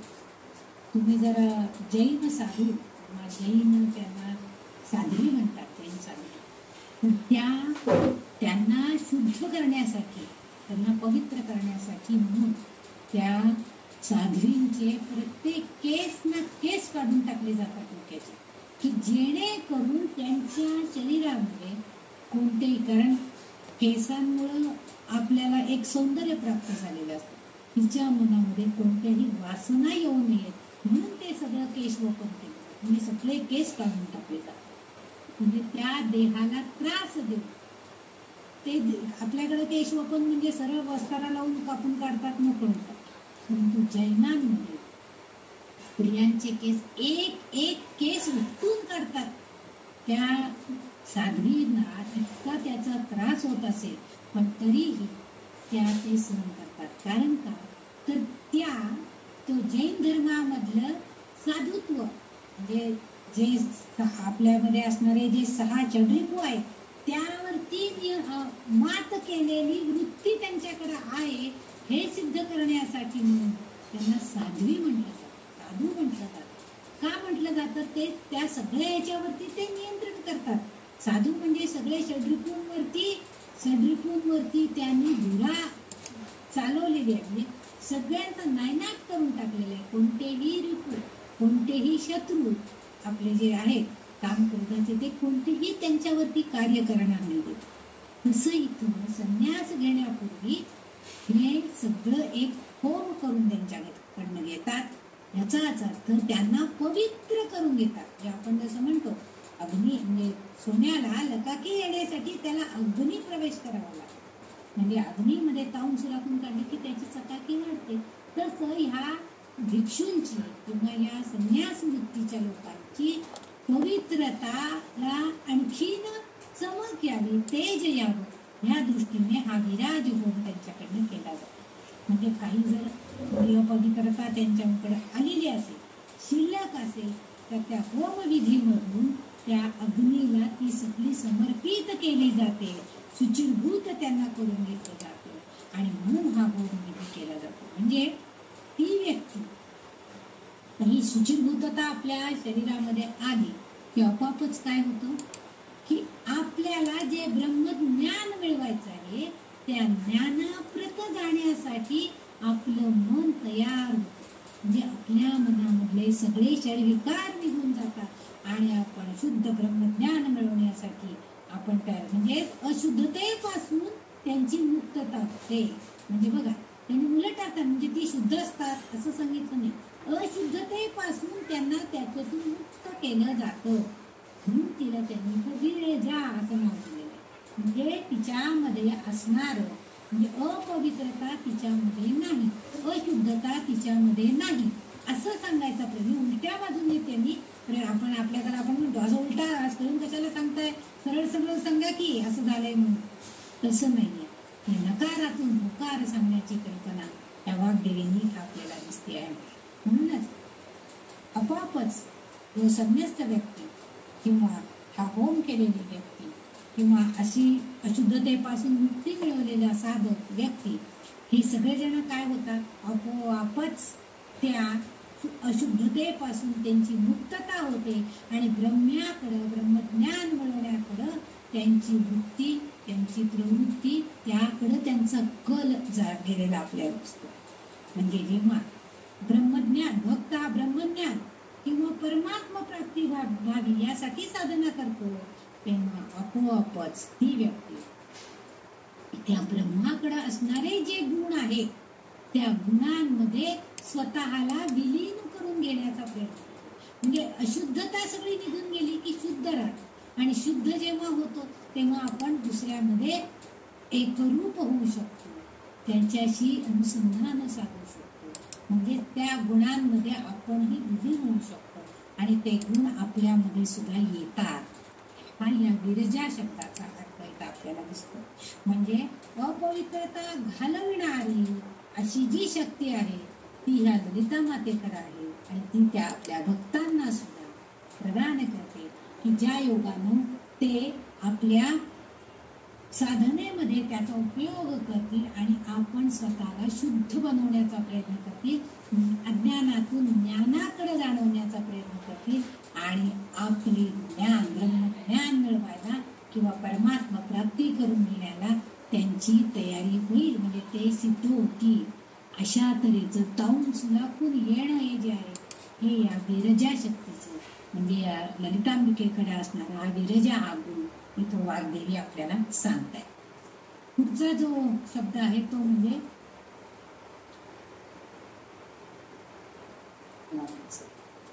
विश्वतोमुखी. पुढचं जे नाम आहे ते म्हणजे विश्वतोमुखी. आता मगाशी मी सांगितलं की ती विश्वमुखी आहे. म्हणजे काय, सगळ्या बाजूला तिला तोंड आहे, सर्व दिशांना तिला तोंड आहे. कारण विश्वाचं नियंत्रण करण्यासाठी ही जगदंबिका अनेक मुखांनी सगळ्यांच्याकडे बघते. कारण ती सर्वव्यापी आहे, सर्व सृष्टीचे नियंत्रण करणारी आहे. असाही अर्थ इथं आहे. म्हणजे सृष्टीचं नियंत्रण करण्यासाठी तिलाही अनेक मुख आहेत. पण ही माता प्रत्येक प्राणीमात्राच्या रूपामध्ये सुद्धा आहे. प्रत्येक प्राणीमात्रामध्ये ती जेव्हा जीवसृष्टीने जन्म घेते, निर्मिती होते जीवसृष्टीची, तेव्हा प्रत्येक रूपामध्ये अंश रूपानं ती आहे. म्हणजे सगळ्यांची मुख म्हणजे तिचीच तोंड आहेत जणू, अशी ही कल्पना त्याच्यामध्ये आहे. म्हणजे ती अनेक मुखांनी आपल्याकडे बघते, हेही अर्थ होतो. किंवा प्रत्येक जीवसृष्टीतल्या प्रत्येक प्राणीमात्रामध्ये त्याला जे मुख आहे, त्याला जे डोळे आहेत, त्यामध्ये सुद्धा हीच आहे अंश रूपानं, असा त्याचा म्हणजे तोंड हे तिनंच धारण केलेले आहे. म्हणूनच तिची ही सर्व व्यापकता सृष्टीमध्ये आहे. हीच प्रवृत्ती, हीच पुष्टी या नामामध्ये आपल्याला दिसते. म्हणजे भगवंतात सुद्धा गीतेमध्ये हेच सांगतायत की ज्ञान यज्ञेन चाप्यन्ये यंतो मामुपासते एकत्वेन पृथक्त्वेन बहुधा विश्वतोमुखम. बहुधा विश्वतोमुखम म्हणजे ते असंच म्हणतायत की लोक हे भगवंताला दिव्य रूपामध्ये प्रगट होऊन वैश्विक रूपामध्ये त्याची पूजा करतात. म्हणजे विश्वतोमुख म्हणजे त्या विश्वात्मक स्वरूप असणाऱ्या भगवंताची पूजा लोक करतात. त्याला तिथे विश्वामध्ये अनेक रूप असलेली आपल्याला दिसून येतात. पुरुष सुक्ताची सुरुवातच मुळे सहस्त्रशीर्षा पुरुषा म्हणजे त्या पुरुषाला, त्या भगवंताला सहस्र डोकी आहेत, सहस्र हात आहेत. म्हणजे विश्वातील सर्व प्राणी मात्र म्हणजे हजारो मुख, हजारो हातपाय असलेले हजारो प्राणी आहेत. आणि ह्या सगळ्यांमध्ये त्यांच्या मुखांमध्ये, त्यांच्या डोळ्यांमध्ये, हातांमध्ये ही ललितांबिका वास करून आहे. म्हणजे सर्व काही दिशांना त्या योगानं ती नियंत्रण करू शकते आणि त्यामुळेच तिला ते शक्य आहे. नाहीतर आपण पुढं असलं तर मागं काय चाललंय हे आपल्याला कळणार नाही. आपण फक्त पुढंच बघू शकतो, परंतु तसं ती नाही. तिला हजार डोळे आहेत. याचा अर्थ सगळ्या प्राणी मात्रांमध्ये ती आहे आणि त्यामुळे ती आपलं नियंत्रण छान करू शकते. विश्वतोमुखी आहे असं तिलाही म्हटलं जातं. दुसरं एक अर्थ म्हणजे तिच्या सामर्थ्याच्या, गुणांची, महानतेची कल्पना साधक भक्ताला येते आणि तो साधक त्या विश्वजन्मीच्या रूपाची सदैव स्तुती करत असतो, भक्ती करतो. म्हणजे तिचंच नाव सदैव घेत असतो. म्हणजे सगळ्यांच्या मुखी म्हणजे विश्वामधला संपूर्ण प्राणी संग्रह किंवा संपूर्ण जीवसृष्टी जी आहे त्या सगळ्यांच्या मुखामध्ये तिचंच नाव आहे. आणि तिचंच नाव आहे म्हणजे तीच सगळीकडे आहे असाही अर्थ इथं अभिप्रेत झालेला आहे. म्हणजे सदैव सगळ्यांच्या मुखी तिचंच नाव आहे. म्हणजे सदैव सगळेजण म्हणजे सर्वतोमुखी परमेश्वर. आपण म्हणतो ना सगळ्यांच्या, आपण एखाद्या जर म्हणजे गुरुस्थानी किंवा एखाद्या धर्मस्थळाला गेलो तर तिथं सगळेजण ते नाव घेत असतात. आपण वारीमध्ये गेलो तर माऊली माऊली माऊली, विठ्ठल विठ्ठल विठ्ठल, जे जे काय चाललेलं असतं. मी सगळ्यांच्या मुखामध्ये त्या विश्वातल्या परमेश्वराचं, त्या देवाचंच नाव असतं. म्हणजे सर्वतोमुखी परमेश्वर असतो. आणि मग त्या सगळ्यांच्या मुखामध्ये ललिता सुद्धा परमेश्वर रूपानं वास करीत आहे असा विचार इथं वाग्देवतांना एक अर्थ म्हणून अभिप्रेत आहे. म्हणून तिला विश्वतोमुखी असं नाव होतं. म्हणजे विश्वामधल्या चराचर सृष्टीमधल्या प्रत्येक प्राणीमात्राचं मुख हे जे आहे हे म्हणजे त्या ललितांबिकेचंच रूप आहे आणि त्या विश्वतोमुखामध्ये ती वास करते, म्हणून ती प्रत्येक सूक्ष्म रूपानं प्रत्येक जीवसृष्टीतल्या कणाकणामध्ये, मग ती सजीव सृष्टीतली गोष्ट असू दे अगर निर्जीव सृष्टीतली गोष्ट असू दे, ती तिथं वास्तव्याला आहे असं आपल्याला दिसून येते. मला वाटतं आपण थांबावं का? 5:30 पर्यंत घेतलं तर चालेल पप्पा. 3-4 पानं पूर्ण करायचं का हा श्लोक, का थांबायचं इथं? तुम्ही सगळेजण सांगा. अजून 81, 82, 83, 84 नाव आहे, म्हणजे 4 नाव आहेत. अजून 4 नावं झाली, 4 नावं व्हायचे. 4 नावं होतील असं वाटत नाहीये. म्हणूनच मी सुद्धा म्हटलं की अगदी आपण 780 नावापर्यंत आलेलो आहोत. 780 पर्यंतच करूया आपण. कारण काय म्हणून म्हणलं तर 4 नावं होणार नाही, आपण एकदम थोडक्यात नाही सांगू शकत.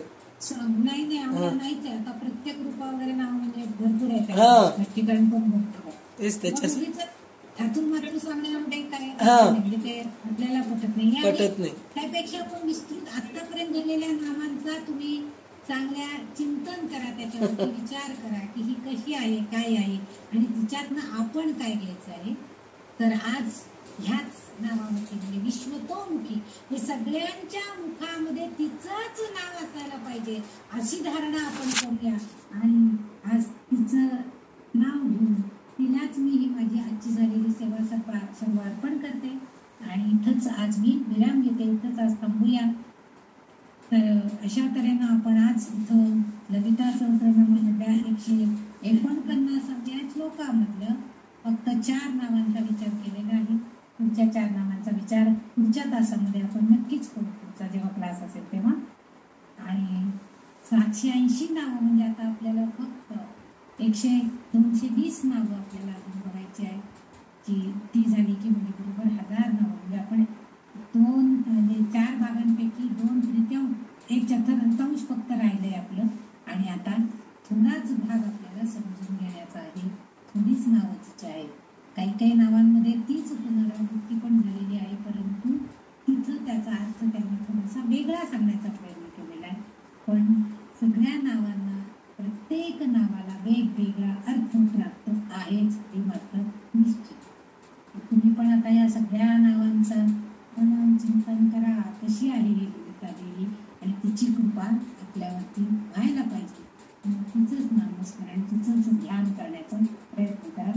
जे शुक्रवार आहे, ललिता सहस्रनाम वाचा, त्यावेळेस तुम्हाला आपोआपच तिच्या ध्यानाचं, तिच्या रूपाचं, तिच्या गुणांची आठवण होईल. नाव घेताना प्रयत्न तर आपण करायचे आपल्या हातात आहे. शेवटी देणारी ती आहे. म्हणजे आपल्यासारख्या भक्तांवरती ती कशी कृपा करते, पण नक्की करणार आपण एवढ्या तळमळीनं, श्रद्धेनं ते करू आणि आपण ते प्राप्तही करू. तिची कृपा इथं आपल्या सगळ्यांसाठी मी तिच्याकडे हेच कृपादान मागते की तिने आपल्याला सगळ्यांना चांगली प्रवृत्ती आपल्याकडे यावी, अशीच बुद्धी द्यावी, ही अपेक्षा करून आज सोमवारी मी